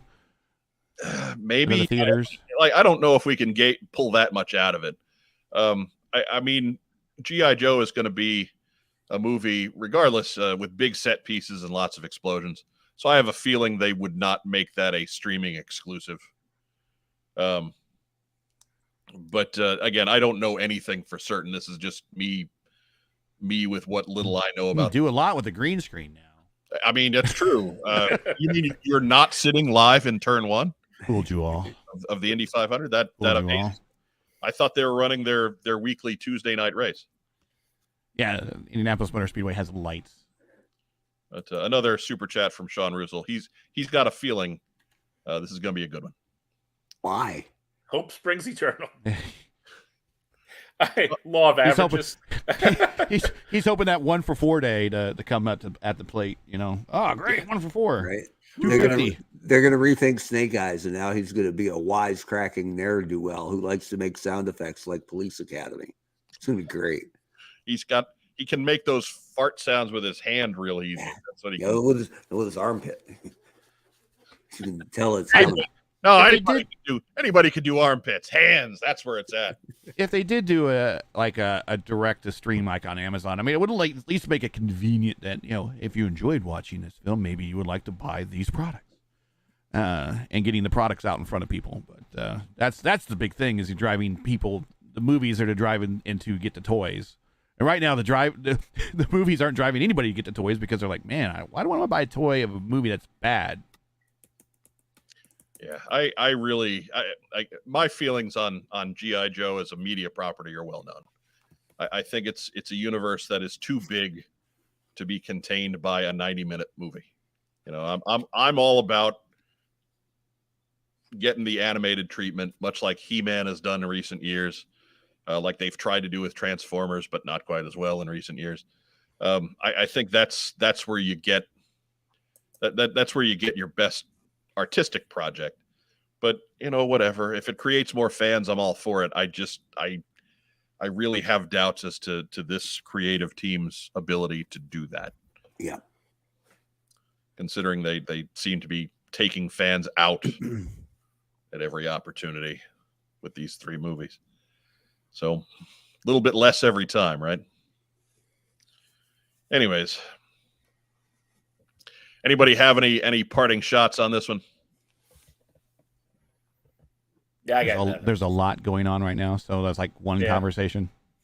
Hey, one is better than nothing, I guess. 0. Infinitely more time. One is 0. A lot, though. You know. Yeah, what do I want to say about a new G.I. Joe movie coming out soon? Nothing. I can't think of a thing. Can't think of a goddamn thing to say about that. See, that's the one place where I can't even use "it's all right" so long as you're not bitter, Joe. Mm-hmm. That's the one place I can't do that for you. Yeah. Too soon? Yeah, you're right. It's too soon. Yeah. But anyways, knowing that the very joke I blessed on John Chu wound up being Mark Webber's death knell at Hasbro. my epitaph. Yeah. So it's his fault. Ooh. I thought of it. Look, man, I'm a smartass. I'm not a soothsayer. Yeah, you predicting Hasbro layoffs is not exactly. Yeah, is yeah. Going out on a limb. We're not swinging at a real wild curveball there. So here's a That's kind piece of like predicting memorabilia. tomorrow will be a day that ends in Y. Here's a piece of memorabilia that I managed to hold on to. It's What's on Joe Mind, and the other side it says everything is better in 3D. And we handed these out at New Orleans. Yes. And there were actually people in the Hasbro booth that, because I put little little punctures there so you could put your badge into it. You could hang them on your badge if you wanted to. Yeah, there you go. And so you saw people in the Hasbro booth that actually had these on their badge, or some had them actually kind of up in there. But yeah, they're still clipped to my lanyard from New Orleans. Very limited. I Don't think you have I a brought pair of those about. in the car? I think maybe I brought 30, 35 of them, and they went just like that. Yeah. I remember you had a bunch of them made, and you gave each of us a few to hand out. Mine were gone within 2 hours. But get them up for the camera one more time, Gary, because I don't think we got a good look at them. But this is Just your standard 3D glasses. Piece of What's on Joe Mind ephemera from years gone by. Keep an eye open on eBay. Everything is better in 3D. There you go. You put those on, and automatically you're on a new level. But I'm one of the bullies from Back to the Future. Sean, There you go. Back to the Future. So there you go. I forgot all about those. Gary, you were, I got to say, man, you're the greatest prop man the show ever had.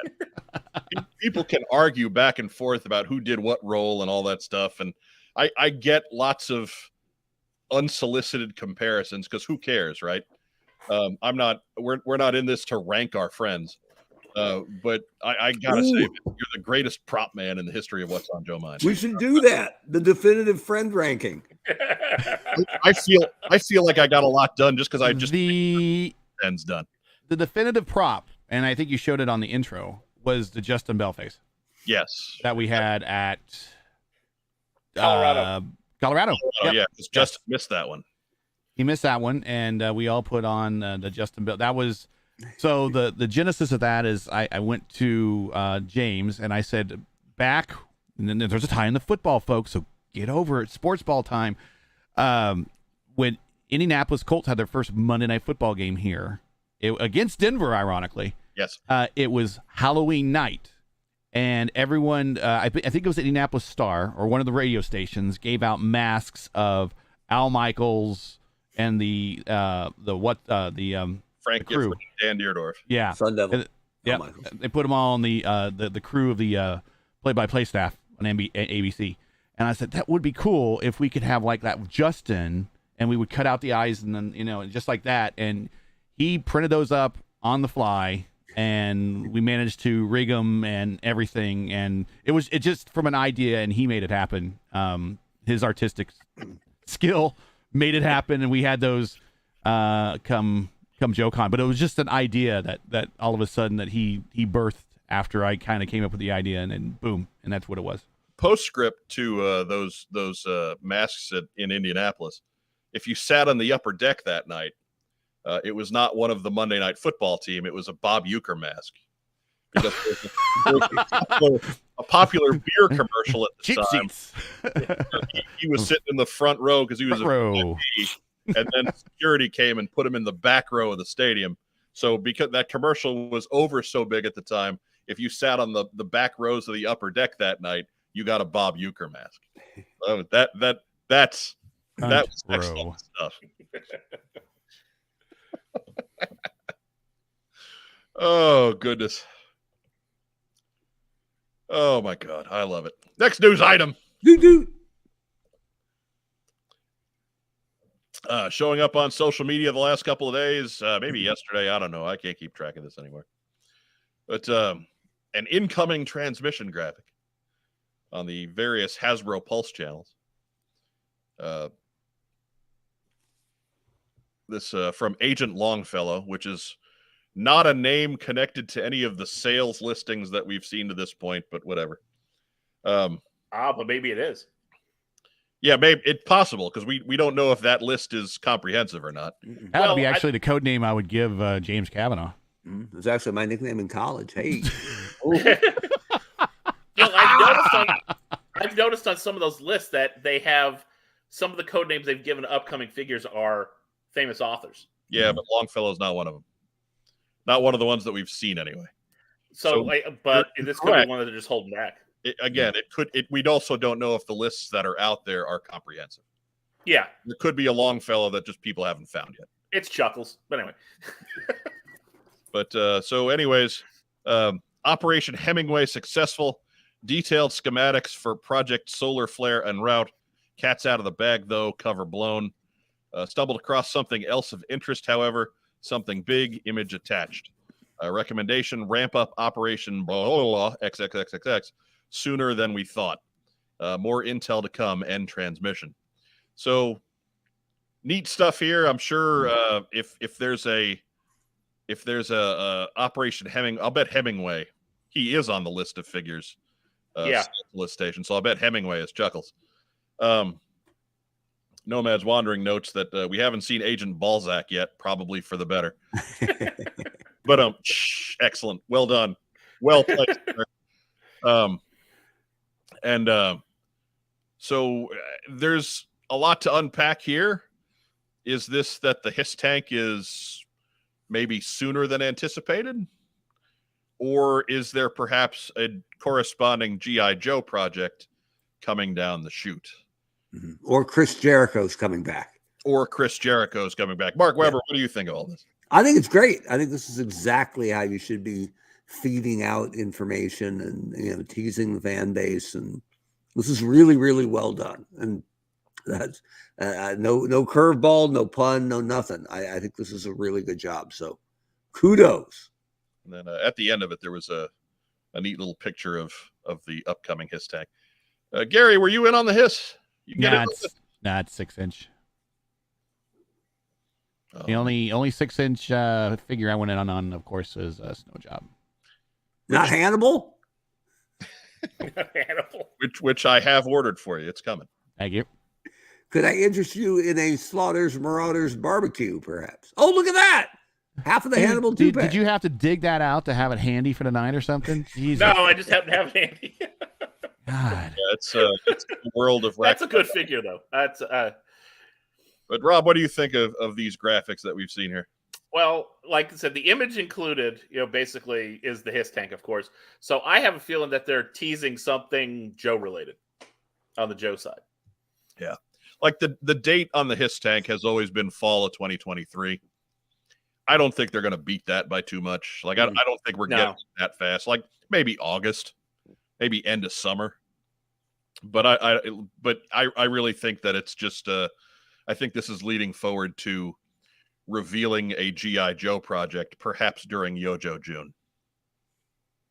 The red light, does it go back and forth like a Kit or a Cylon? It does not, but it does. That would be cool. That would be really, really cool. It does project that Cobra symbol that's in front of it. Upside down, though, right? Do I remember that? No, right? I think they fixed that. Did they fix it? That got fixed. Yeah. Well, good.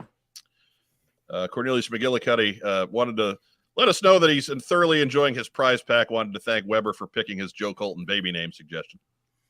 He has good ideas. I have good taste. And we have sweet prize packs, so it's win-win-win. We gave away some serious crap. This is like $100 per prize package. Yeah. We better tell Joe to hold off on the babies, right? It's inexpensive. Kids are expensive. Let's space that out. Holy smokes. Of course, we have a wonderful sponsor, Kokomo Toys. So they did supply us most of that. Some thanks to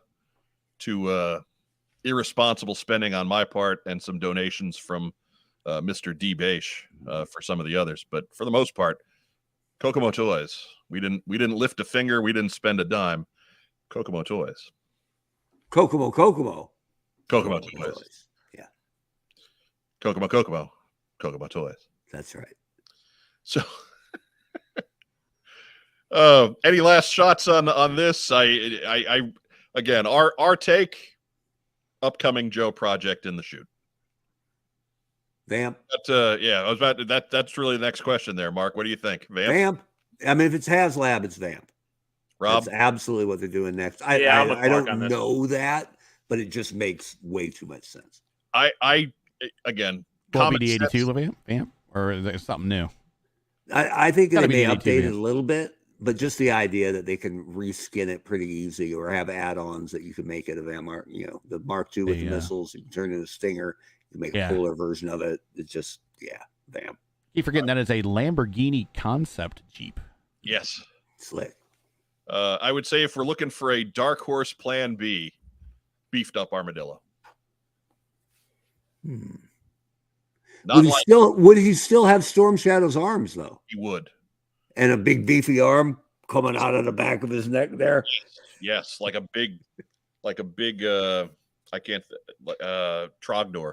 Yeah. I'm with George Mobat. Have it run on big D batteries just like the old one did. Have it run on a car battery, baby. Now we're talking. What, 12 of them? God, you could kill a man. You go find the light, the flashlight of your house, that was sitting in your utility drawer, and you open it up, you take the batteries out of it, you put them in the Mobat, and then next time there was an outage in the house, and someone goes looking for the flashlight, it's like, where the hell they go? Well, the Mobat works. Michael Mercy wants to know who that sponsor was again, so we should probably sing the theme song. Kokomo Toys. Kokomo Toys. Yeah. There you go. So, Nomad's Wandering knows what we're talking about. Yeah, George is all about the Mobat. That's a little too ambitious. Classified mobile battle bunker for Phil Donnelly. He's wrong. Road Toad or Get Them Out. That's what I'm talking about. Coastal Defender. Now we're talking. Bivouac. It's a big tent. 2-seat Vamp or 4-seat Vamp. I would say it's going to be the 2-seater. Because then you can do a Vamp Mark II, you can do a Stinger, you can do different weapon pods in the back. Maybe you got a way to hang a guy off the back for the machine gun, something like that. Yeah, you got to mount a guy in the back for the machine gun. There's a lot of possibilities in that 2-seat Vamp. Diana Davis has the Triple T, which you know what? I can't rule that out 100% either. We'll put this in the darker horse than the armadillo. Yeah, but I can't rule it out after all. Tag Team Terminator. After all they did with the Sarge last year, can't rule it out ever. You can't say it's never going to show up. Oh, maybe a Silver Mirage that stays together. Oh, that doesn't exist. That's insanity. Very rare. You know what? The club version, the Z-Force cycle, which never made it into Silver Mirage world. That actually, technically it's a Silver Mirage that stays together pretty well. No way. Wow. I'm digging it. Had to wait until Modern Era to get it, but there it was. 3 times the price, Modern Era. Right. But it held together. Look, Diana Davis has got the best idea I heard all week. The Quadruple T, the Texas Tag Team Terminator. It only hunts Von Erichs. Yeah.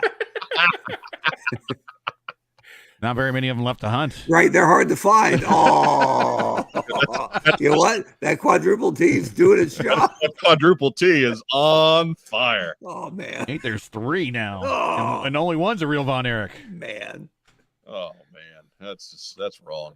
Run, Lacey, run. We're sorry, Kevin. Our bad. Our bad.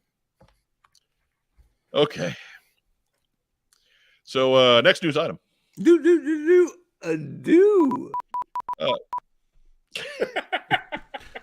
We might need to let Gary handle that next time. That's pretty good, actually. Connected to the HasLab information leak there, in quotes, there was a email for those of us who backed from Destro, where he gave out the box art to us, and it's a really neat looking mural. You can check it out on the Hasbro Pulse website. But that's what the box is. That art is basically going to be wrapped around the box that the Hiss comes in. So neat work there from names in the Oliver Barrett is the artist's name. So very cool. But that was a nice little tidbit add on there. Any thoughts there, Ragtime Rob? Really nice looking. Mark? I like it. No, what's not to like, man? Although him saying, I guess it's the royal we, when Destro says, when we complete our takeover of the world. It was bristle at the idea that Destro is just, punching a clock at Cobra Incorporated, right? Like he's his own thing. But that's fair. It's not wrong. It just reads kind of funny. Yeah, he's just gotta bide his time. War is good. He's a smart man. So next news item.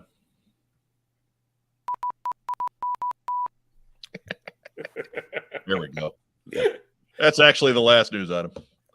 As always, Chunky Tank Kitty and his Meowler Tank, brought to you by the G.I. Joe 3D Printing Podcast. Expect more news about Chunky Tank Kitty and the Meowler Tank coming very soon.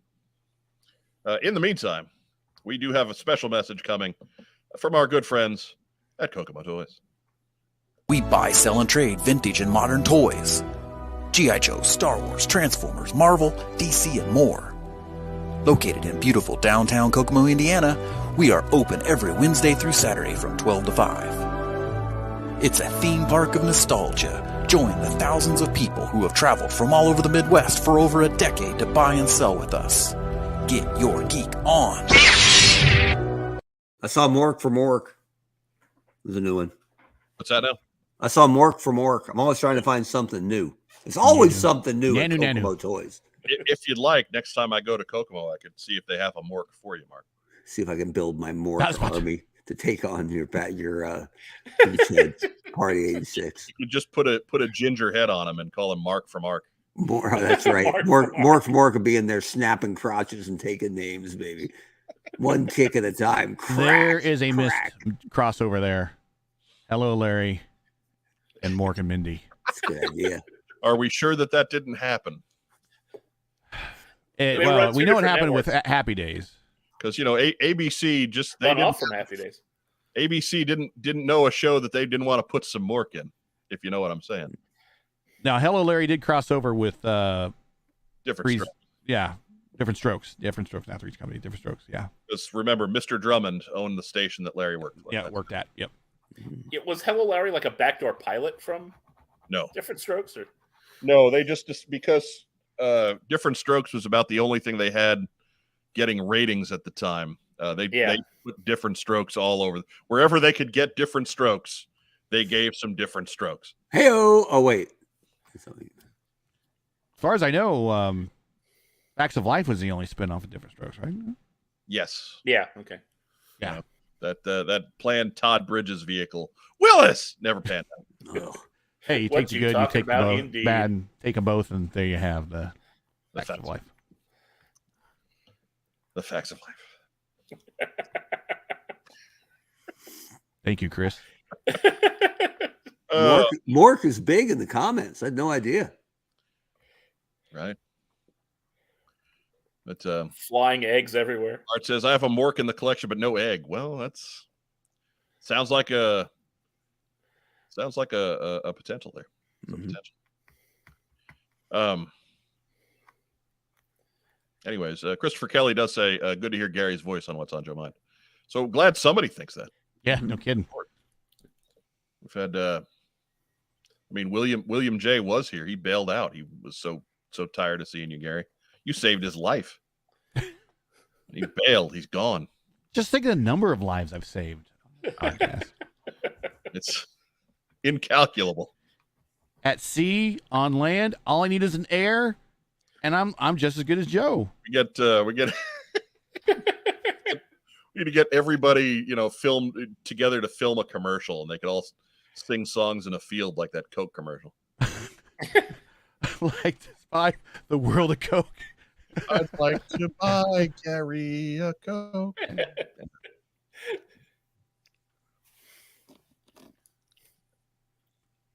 Yes, it is. Not sponsored. I'm not hiding. It is legit.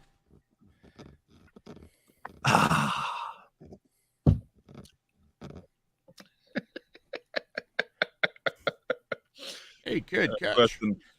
How many babies were made listening to the supple sounds of Gary's voice here? Maybe only one. Right? maybe just one. Maybe only one. I don't know. Normally, that's what people are accusing me of. I did used to host a smooth jazz show on National Public Radio in college. So Anyway. Christopher Kelly says, all he needs is Mike to yell a Chuckbuster and Justin to yell butthurt, and the anniversary is complete. Well, those are two classic sound effects. Butthurt. Here we go. Chuckbuster! Chuckbuster! My God! Okay. Wow, that hurt. I'm a little out of here. So the butthurt sound effect, I forget what made him say that, but I remember I was watching the Vikings play, and I just kept hearing that damn Viking horn in the background on football. Every time there's a first down. Yeah, and it's just like, and I hear, and I'm like, butthurt. I'm like, I got to match that up. Yeah. And it turned out they were in the same key. Yeah. Very little work necessary. Yeah. I didn't hear that horn much in the playoffs. Oh, not this year. Didn't they debuted that in their Super Bowl winning season, right? They sure did. Yes, they did. And Matt, I only have one. I have a daughter.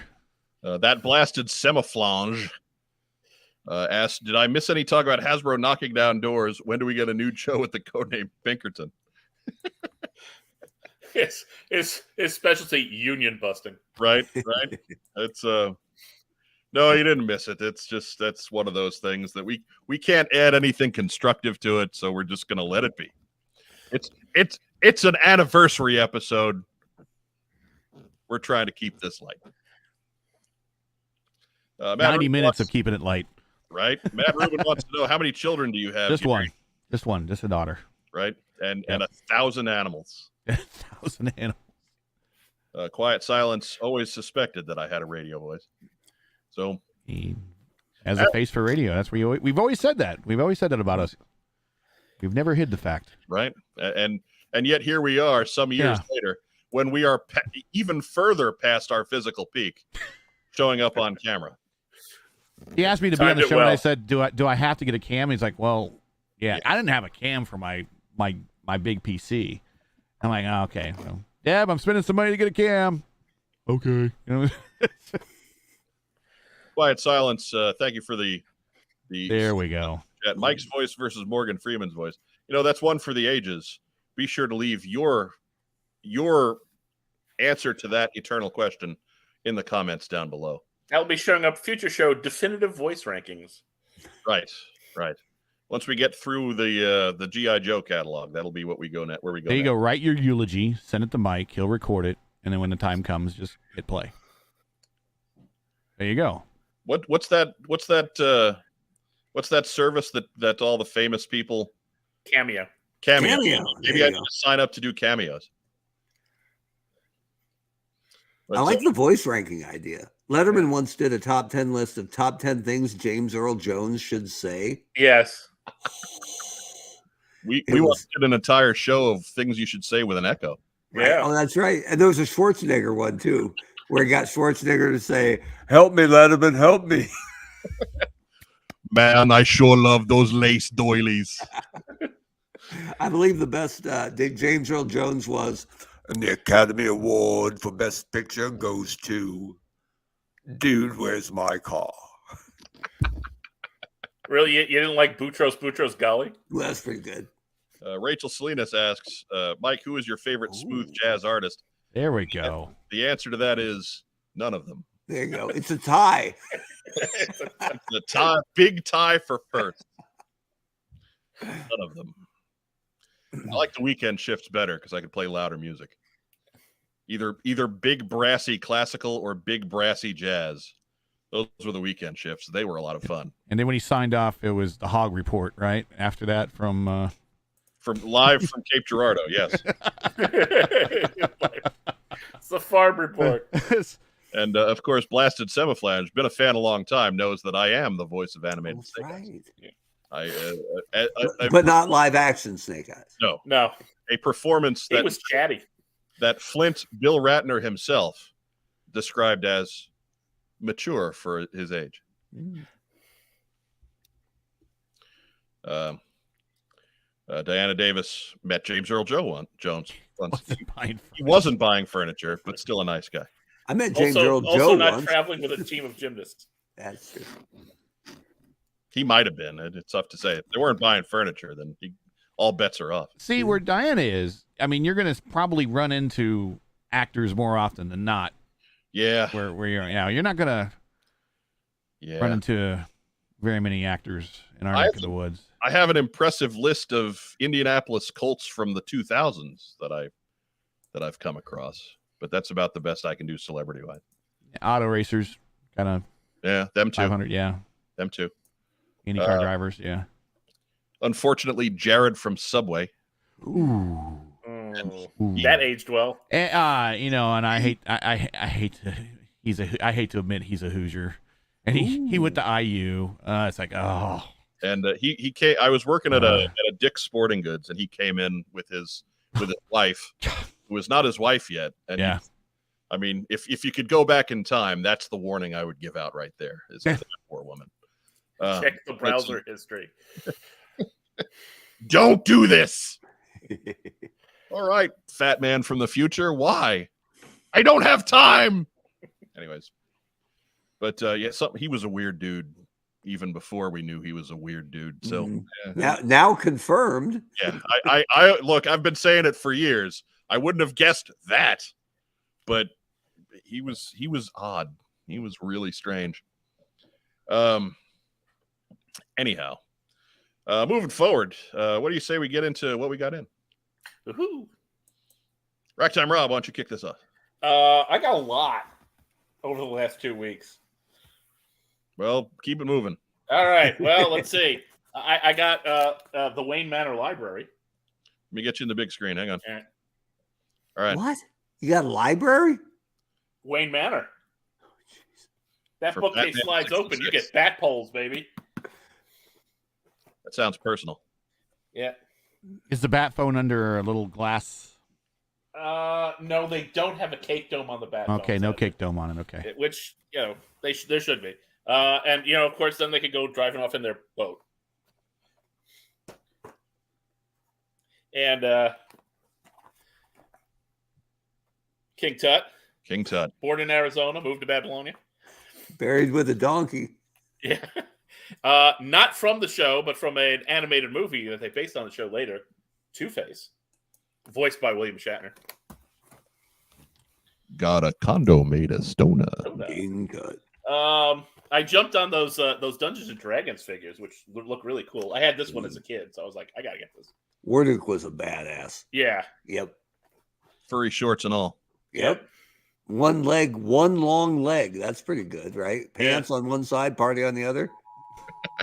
Who the hell is that? We just got Amber Alert. Sorry. Amber Alert. Yeah. And of course we have joining the Navy, Colonel Dracula. And just today, Jedi Luke Skywalker. See that was the last of the original. That's the only one I bought from the original Jedi figures, right? Because I was done. But Luke in black was like. Is that the one from the Mandalorian, or is that just from because it's the Return of the Jedi's anniversary? This is Mandalorian. Okay, all right. They have another one that's like the lightsaber duel from Jedi coming. Long old story. I think I told it before, but I'll keep it quick. Working at Hasbro, trying to stay away from anything about Episode 7, right? Right. And I walk into Daryl DePriest's office, or I was supposed to meet with him in regular meeting. So I walk in, he's talking to somebody else, and Daryl says, looking right at me because his desk faced the office, yeah, Luke's barely in it, like 20 seconds. That's it. And I'm a Luke guy. And I'm like, mother. Not only that the news was bad, right? It's this big nostalgia play, except for my guy. Yeah. And they kill Han. I did nothing wrong, man. I showed up on time for my meeting with my boss, and he was just like, yeah, Luke's not even. Oh, you want the ultimate buzzkill? While I'm watching the season finale for The Mandalorian, we paused it because Mike had to run to the bathroom. And as something comes across my phone, I look down at my phone. Mark Hamill talks about cameo appearance, his appearance in The Mandalorian. And you were just seconds away, weren't you? Literally, the next thing. I mean, although I'm thinking, at this time, what Jedi is he communicating with? So, it wasn't that big, but I was kind of like, mother. God. This is why you just don't have notifications on your phone. Oh. Quiet Silence, thank you for the super chat. Does shark repellent? Sadly, Better. No. Well, I mean, really, it was the bat copter with this in the scene. Yes. Yeah. So we'll hold out hope. Maybe with the bat copter. Boy, that would be big. It would. Yep. Mark Weber. Yeah. What'd you get in? Honestly, nothing. April kind of sucked. I'm happy that it's May. So look, I hear you on that one. Okay. Yeah. Well, you've got on some we put a lot of miles in on Grief Week. That's enough. That's the far less popular cousin to Shark Week. I do want to give a shout out to Roma Collectibles though for their up on Facebook. They have a post with two like little timber looking wolves on it. And it says they're on a card back, and the card back says inside you there are two wolves. And they're both made of plastic because you collect toys like a loser. Well played.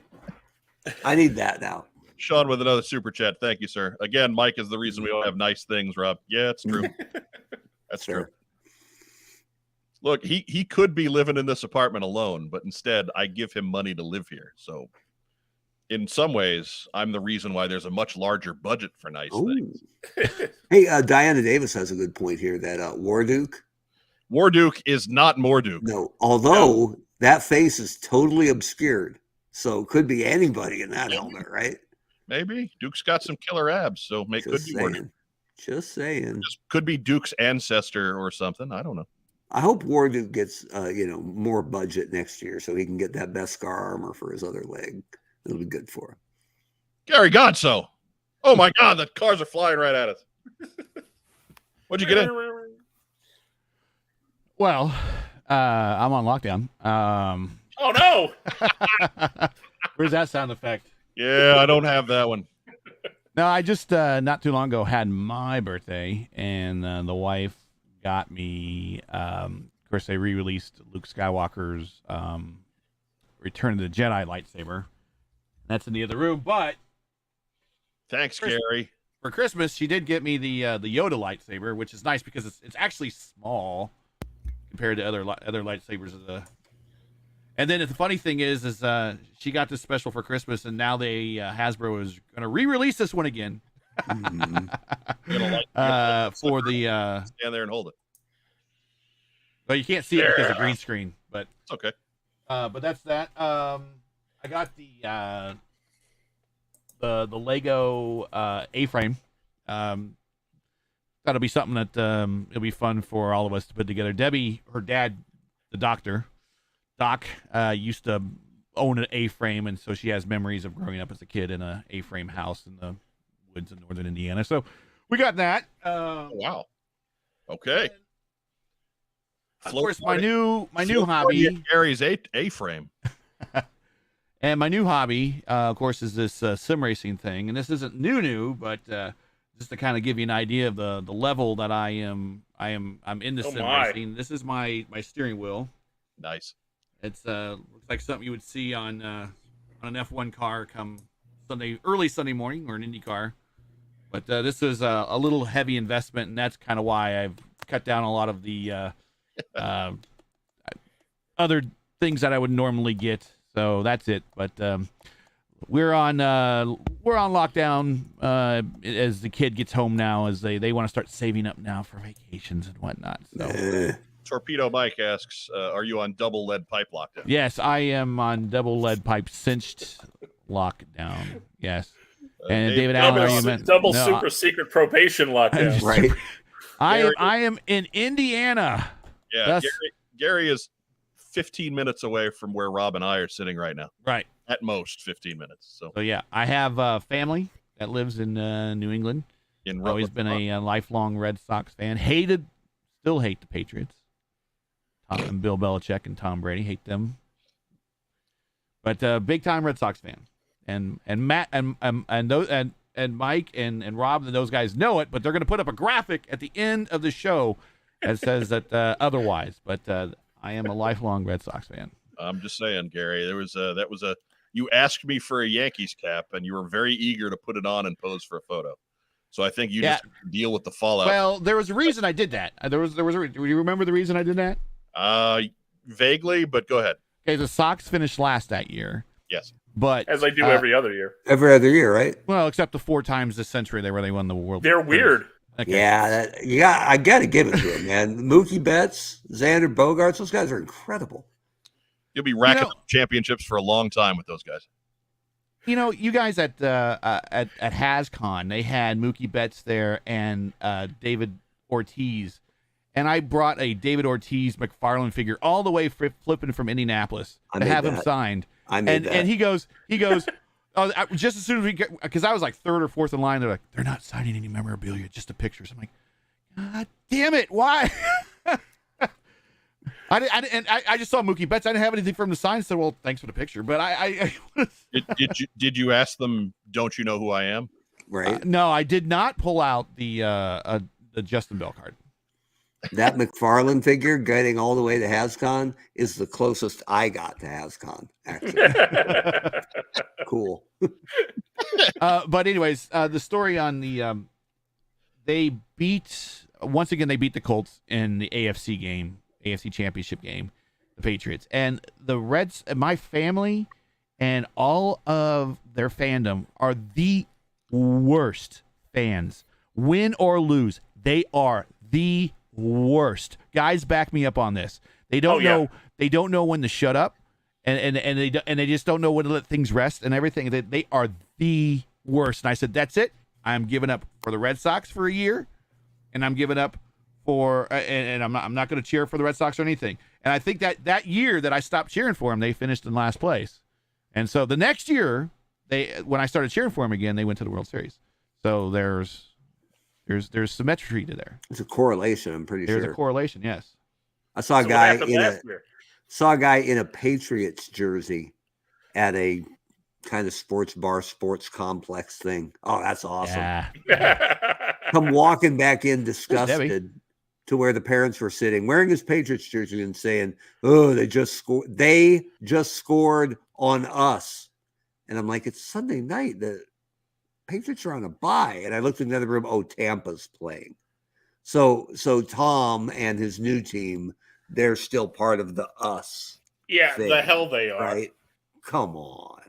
No, when Peyton left Indy, gone. Same thing.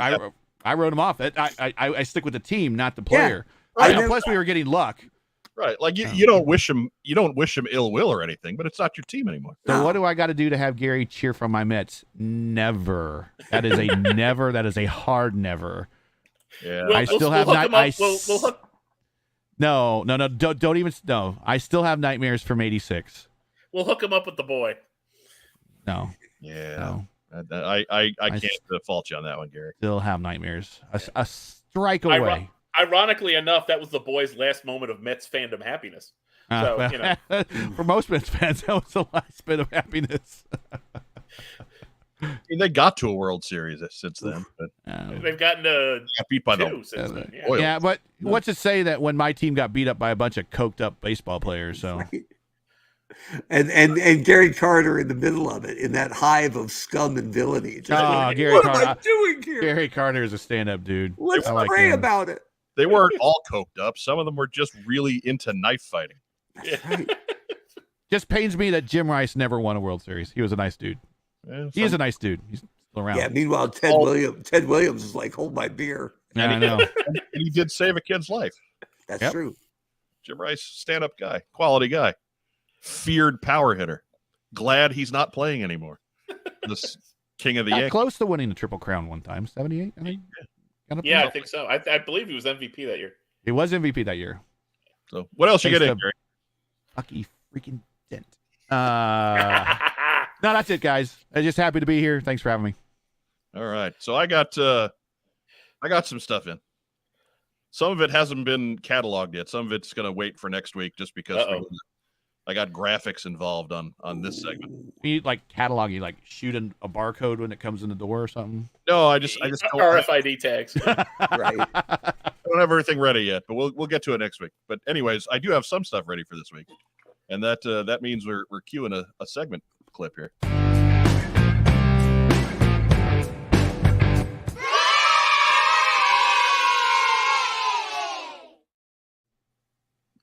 The diamond number. That's right. That's a big jump from 69, isn't it? Where's the pop? I missed the pop. The pop actually hasn't been in it for a while. Oh, but I was looking for it to try and get it back, and now I can't find it. So, but we'll get there. oh. We'll get there, Mark. We'll get there. But yeah, 75 is a lot bigger than 69, and here's why. I got particularly brokered a lot sale through our good friend Jonathan Robinson, who's hooked me up with a few busted up ones for free. And in this lot was these two guys. Let me get them in the big screen. Well, I guess you don't need to. But there's 70 and 71. They're in real good shape, fully intact. I think 71 is missing his ammo pouch, but other than that, they're great. And then that leads us to get that back in there. Get back in there, you. Oh my God. He broke it. I did. There we go. There we go. That leads us to the other four, 72 through 75. A crew of problematic bachelors who call themselves the Squad. It's like a bad sitcom pitch. But these guys all have busted waist pieces, replacement backpacks, replacement ammo packs, replacement machine guns. But they were all part of the lot too, and I like having them all in a big cluster like that. Yeah, solo not so good, but as a crew, like this is like the TNA Four Horsemen, right? The Beachheadettes. Yeah, It's his backup dancers. They're the crew of problematic bachelors who call themselves the Squad. That's what they are. The Jewel Beachhead dancers. If you're wondering where that comes from, go to watch an old SNL sketch called "What's That Name?" Yeah, and that'll clue you in. Watch "What's That?" One of the greatest sketches they ever did. So that's 72 through 75, and that does. I apologize, David. I did not answer your question about 2000 Beachhead because I didn't see it. I don't always have the live chat up. So if you want to throw that in there again, I'll do my best for you. But going forward, so I do have another question because there was another figure in that lot, and I'm going to leave it to the crowd to determine if this belongs in Beach Party 86. It is a discolored beachhead to the point where it's brown in his sleeves and his mask, and he's got lift tickets legs. Oh, so yes, he belongs, but he only counts as half. Variant. He's a variant. So he's beach ticket. Prototype. He's a sandbox variant. Yeah. So what we're going to throw up a poll on the YouTube community page after the show tonight, and everybody can vote on that, and that will determine for next week's program if we are formally inducting Beach Ticket into Beach Party 86 or not.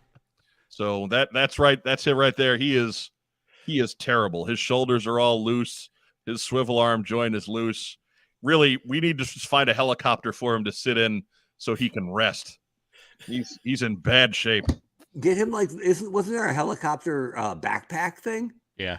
But that's what he needs, dude. It was a zip thing of and fly he couldn't off. support that thing. Mm. No, there was one of those motorized action packs that was a helicopter. That's what I'm talking about. Where you flip the little switch in the back and the rotor spins. He doesn't fly, but you can. The rotor will spin. You go. Yeah, I used to have that one. But there we go. Dave Allen asked, it was several weeks ago, what's your favorite beachhead from the 2000 years? I'll have to get back to you on that one because honestly, I'd have to look and see which ones it was. I don't have them all cataloged, and frankly, I'm scattered enough tonight. Like this is really my first day back in the swing of doing What's on Joe Mind in over a week, so I'd have to do some research and get back to that. So we'll ask me again next week. We'll have to hit the noted author section of the library. Yes. Yes. Dude, I forgot. I just typed it in. I forgot about the motorized dreadnought battle axe. It's the worst thing ever, isn't it? That is god awful. I'm just glad they named something after my mother-in-law. Ah, there you go. Hello. Hey. Hi, Debbie. Like she's Hello. She's gonna come morphing out of the back like right out of Emerson Fittipaldi's racer there. Like Wes at Joe's place. But like she's watching, right? I am armed. That's all right. you got that lightsaber. Yeah, we know you're armed, Gary, but we also know she's armed. So, good luck with that. It's gonna be like Mr. and Mrs. Smith. Good luck with that. We'll be seeing you on the news later. Yeah, the bigger guns are closer to the door. Right? Yeah. Beach Ticket is missing a lot of things, but he's got something those four horsemen don't have, right? Character. He's probably Rick Rooting right in front of him. His arms are waving around like one of those wacky waver things. Yeah, out. he looks like he works at a car lot.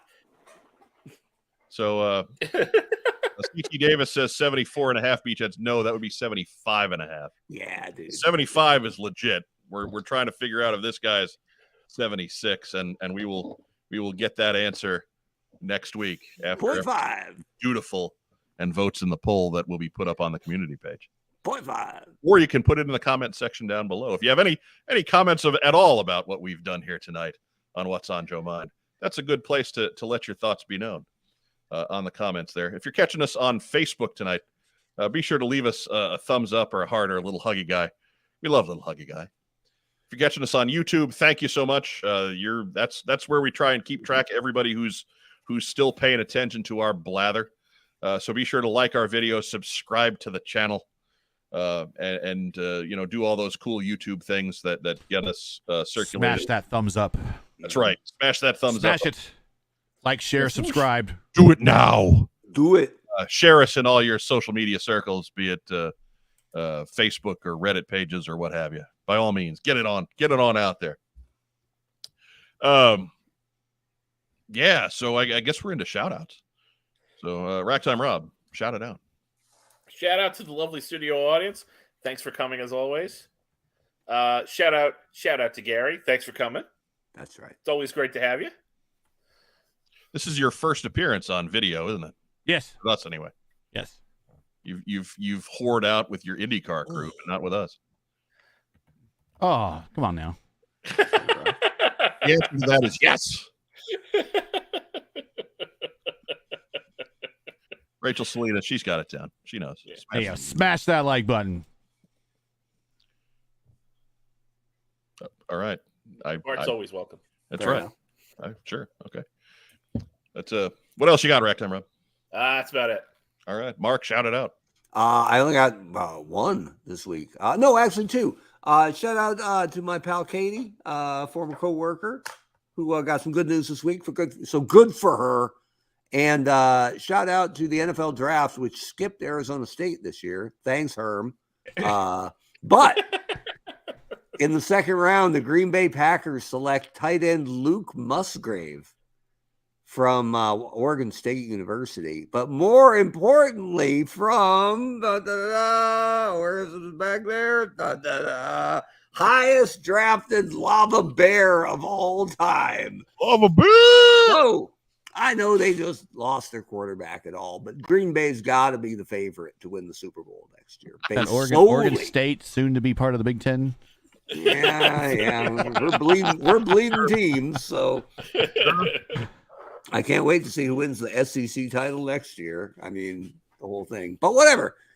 I'm happy for the highest drafted Lava Bear of all time. So good for you, Luke Musgrave.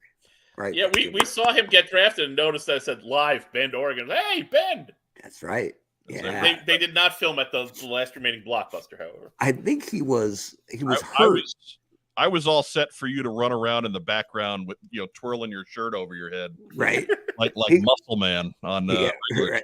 You know who else was twirling her shirt? My mom. My mom. That's it. That's all I got. Katie and Packers tight end Luke Musgrave.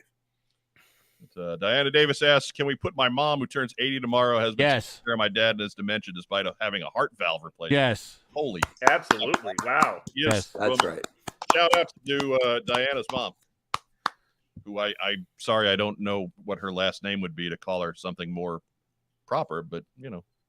Mom. Mom. Diana's mom. And as a tag onto that, the Cookie Monster as well. That's what I'm talking about. Because he's the man. That's right. But shout out, as far as I go, again, it's been a long week. It's well documented. Shout out to my dad. Shout out to the family at Roma Collectibles. They certainly had a rougher week than I did. Mm-hmm. Been there. Yeah, I was mostly there to put on the miles and pay the respects and be the son and the friend. I am absolutely tangential to the loss that happened. So shout out, of course, to you folks in the live audience. If you're catching us on recording, if you're not live, thank you too. You count just as much. If you're catching us on our audio replay on Podbean, thank you too. Or remember, if you're watching us someplace that's not YouTube or listening to us someplace that's not YouTube, please take a minute, head over to the YouTube channel and subscribe there, even if you don't watch us or listen to us there, because it does help us out quite a bit for doing that. Shout out to Katie getting that freshman year on the books. That's right. Getting it done. I remember that was a rough one for me too. So good for her keeping a 3.5 something. Something, yeah, we'll see. Right? Better be. Now that we've made it, better be 3.5 something. Give a shout out to the hosts and staffers that are not on our special anniversary show tonight. Greg and Craig and Chuck. Joe Colton, of course, who Justin was too busy writing a book or something. Right, Justin Bell, Carson, and am I missing anybody? I think I got everybody. Also, R. Carson. Yeah. Carson, otherwise known as Batlin Bob. Yeah, there you go. But and to the folks who've been with us for 12 years, we have fans in the live chat tonight who have been listening to this show longer than I've been a part of this show, which is a super long time. I'm at the point now where I can't imagine. I don't remember much of life before doing What's on Joe Mind. And if there wasn't, we always say we do this anyway, but if there wasn't somebody listening, we wouldn't be doing this. So thank you for keeping it going. You are the ones that count the most. And thank you for 12 years. Gary Godsoe, you're our special guest. You get to go last. Yay. Well, some people have been asking me what I've been up to since kind of not really put Joe off to the side, but I just haven't been as active as I used to be. 6-inch stuff doesn't really appeal to me too much. Real quick, Gary. Doesn't Phil? Yes, Phil counts. Phil's our regular sub. He's Thank you, Doug. Thank you for making me feel bad. Go ahead, Gary. I'm sorry. But I would like to, if I could take a couple, just a minute or two, just to kind of show everybody what I have been up to. And maybe you, if you're any auto racing fans out there and want to take a look at this, you can always like or share or subscribe to Raceverse on YouTube. It's a channel that I partnered with another friend of mine. Actually, went to Carmel High School as well. I don't know why I keep running these Carmel High School people. Yeah. Bad luck, really. Yeah, but my part, yeah. I'm aware of what I said. Yeah, and so let me do this real quick. Share my screen here. So what I've been doing is I've still been doing broadcasting, but I've been calling virtual IndyCar races on iRacing, and this is an IndyCar race that we did that I'm broadcasting here at Talladega. No, normally IndyCars never race at Talladega; it's too dangerous. But there's marriages get freight train. This is kind of action that we're looking at.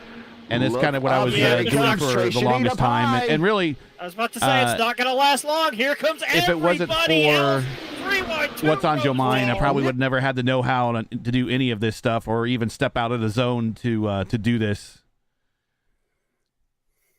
But that's what I would have been doing. If you like auto racing, you want to check it out, you can always check it out on Race First right there. Race First. We were just over 1,000 subscribers, and we appreciate your subscription and liking and sharing of any of the videos.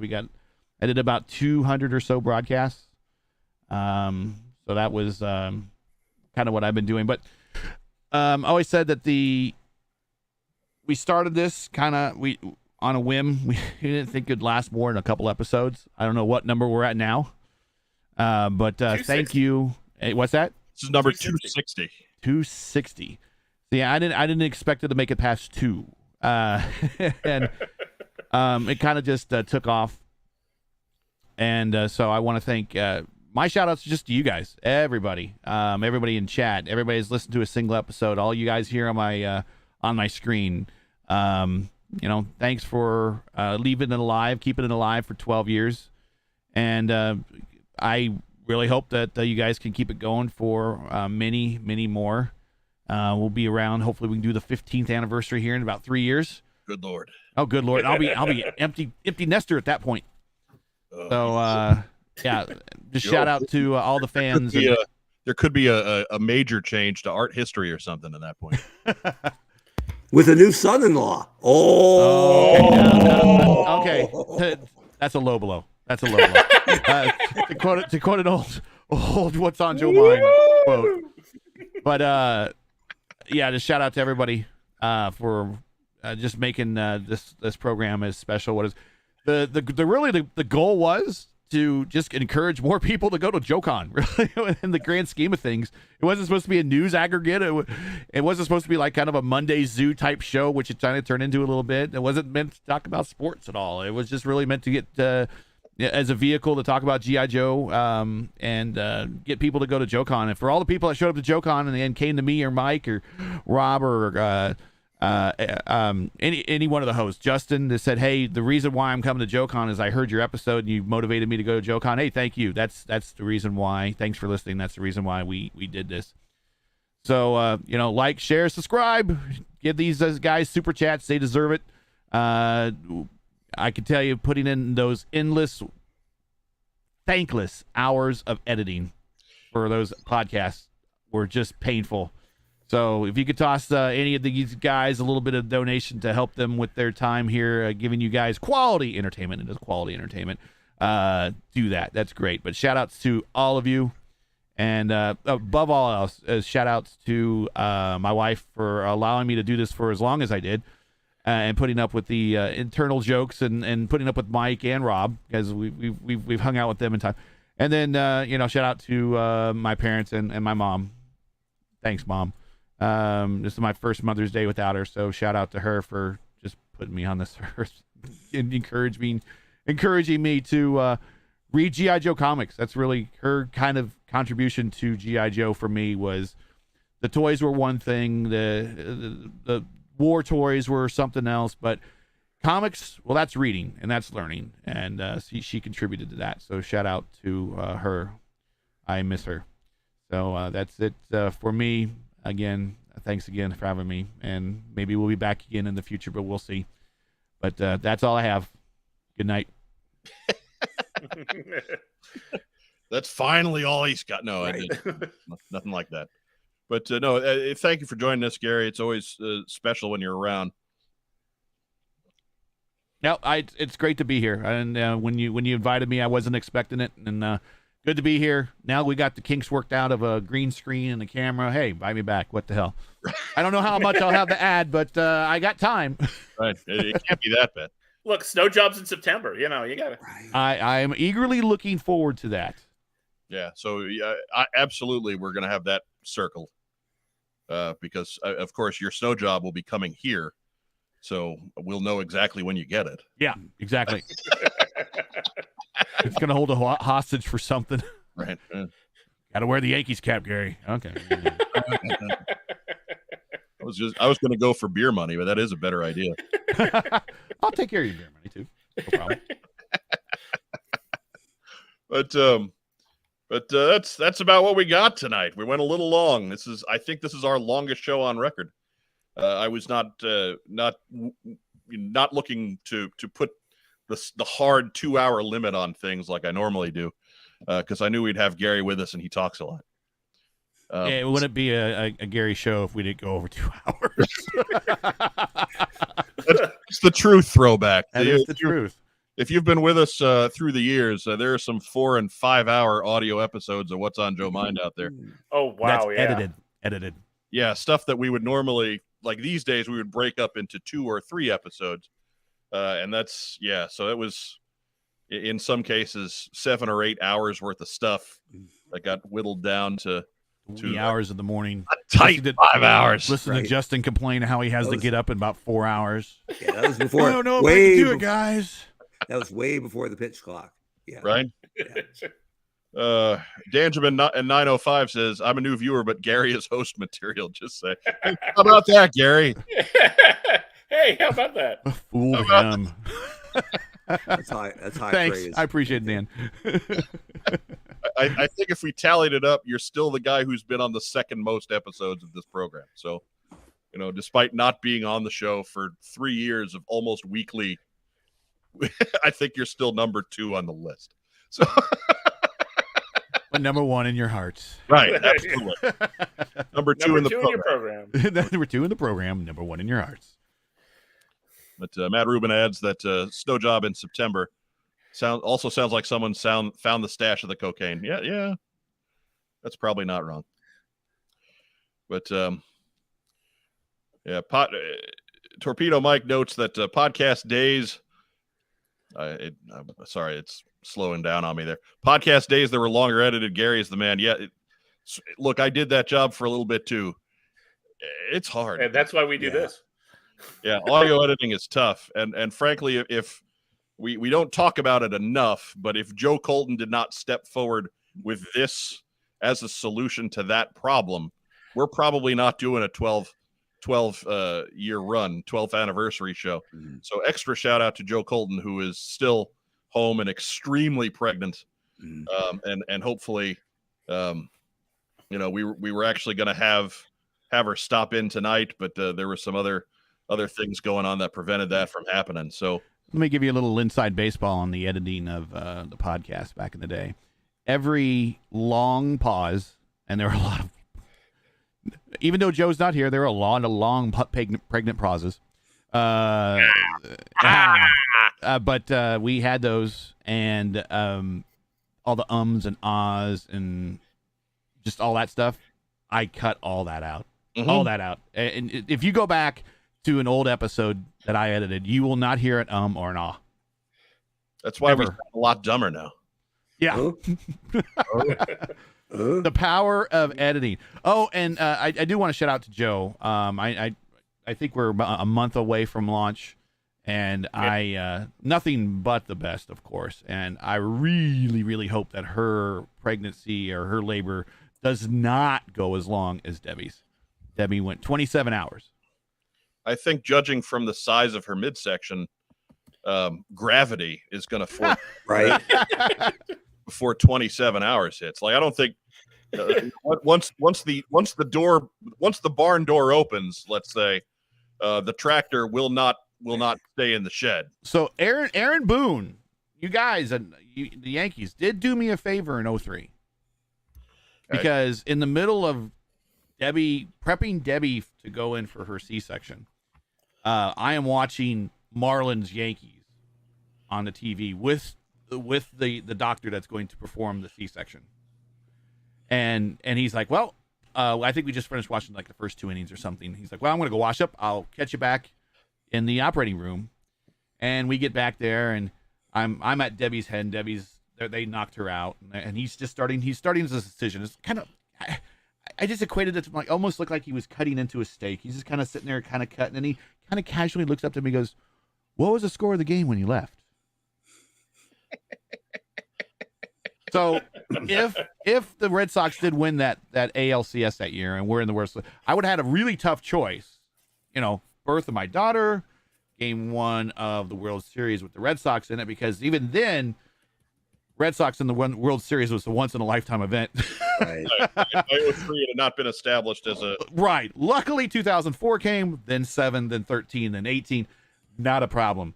But I thank you very much, Aaron freaking Boone, for hitting that home run and just delaying all that for a year so I could give my full attention to the birth of my daughter. Good that our guys could clear out your schedule. Yeah, there we go. So, Joe, I hope that the pregnancy is nothing like that. I hope it's quick and done. I don't want to say painless because I'm a guy and I know it's going to hurt like hell. But. Right. That's a pain that we cannot comprehend. We cannot comprehend. No. Nah, Beachhead has a pretty good idea what we're talking about. Some of them, anyway. Some of the squad. The squad and about two or three others. But, yeah. Anyhow, what do you say we wrap this one up? Let's pull this one into the station. Thanks, everybody, for joining in, tuning into this episode. Very special 12th anniversary episode of What's on Joe Mind, number 260. As usual, do the cool YouTube things. Like, share, subscribe, comment, all that cool stuff. For my hosts, Racktime Rob and Mark, the honcho Mark Weber. For my guest host, Gary Godsoe, I'm Mike Irizarry. As our friend Vagon likes to say, stay safe, and if you can't, be careful. Have a great rest of the week. We'll catch you next Tuesday for another episode of What's on Joe Mind.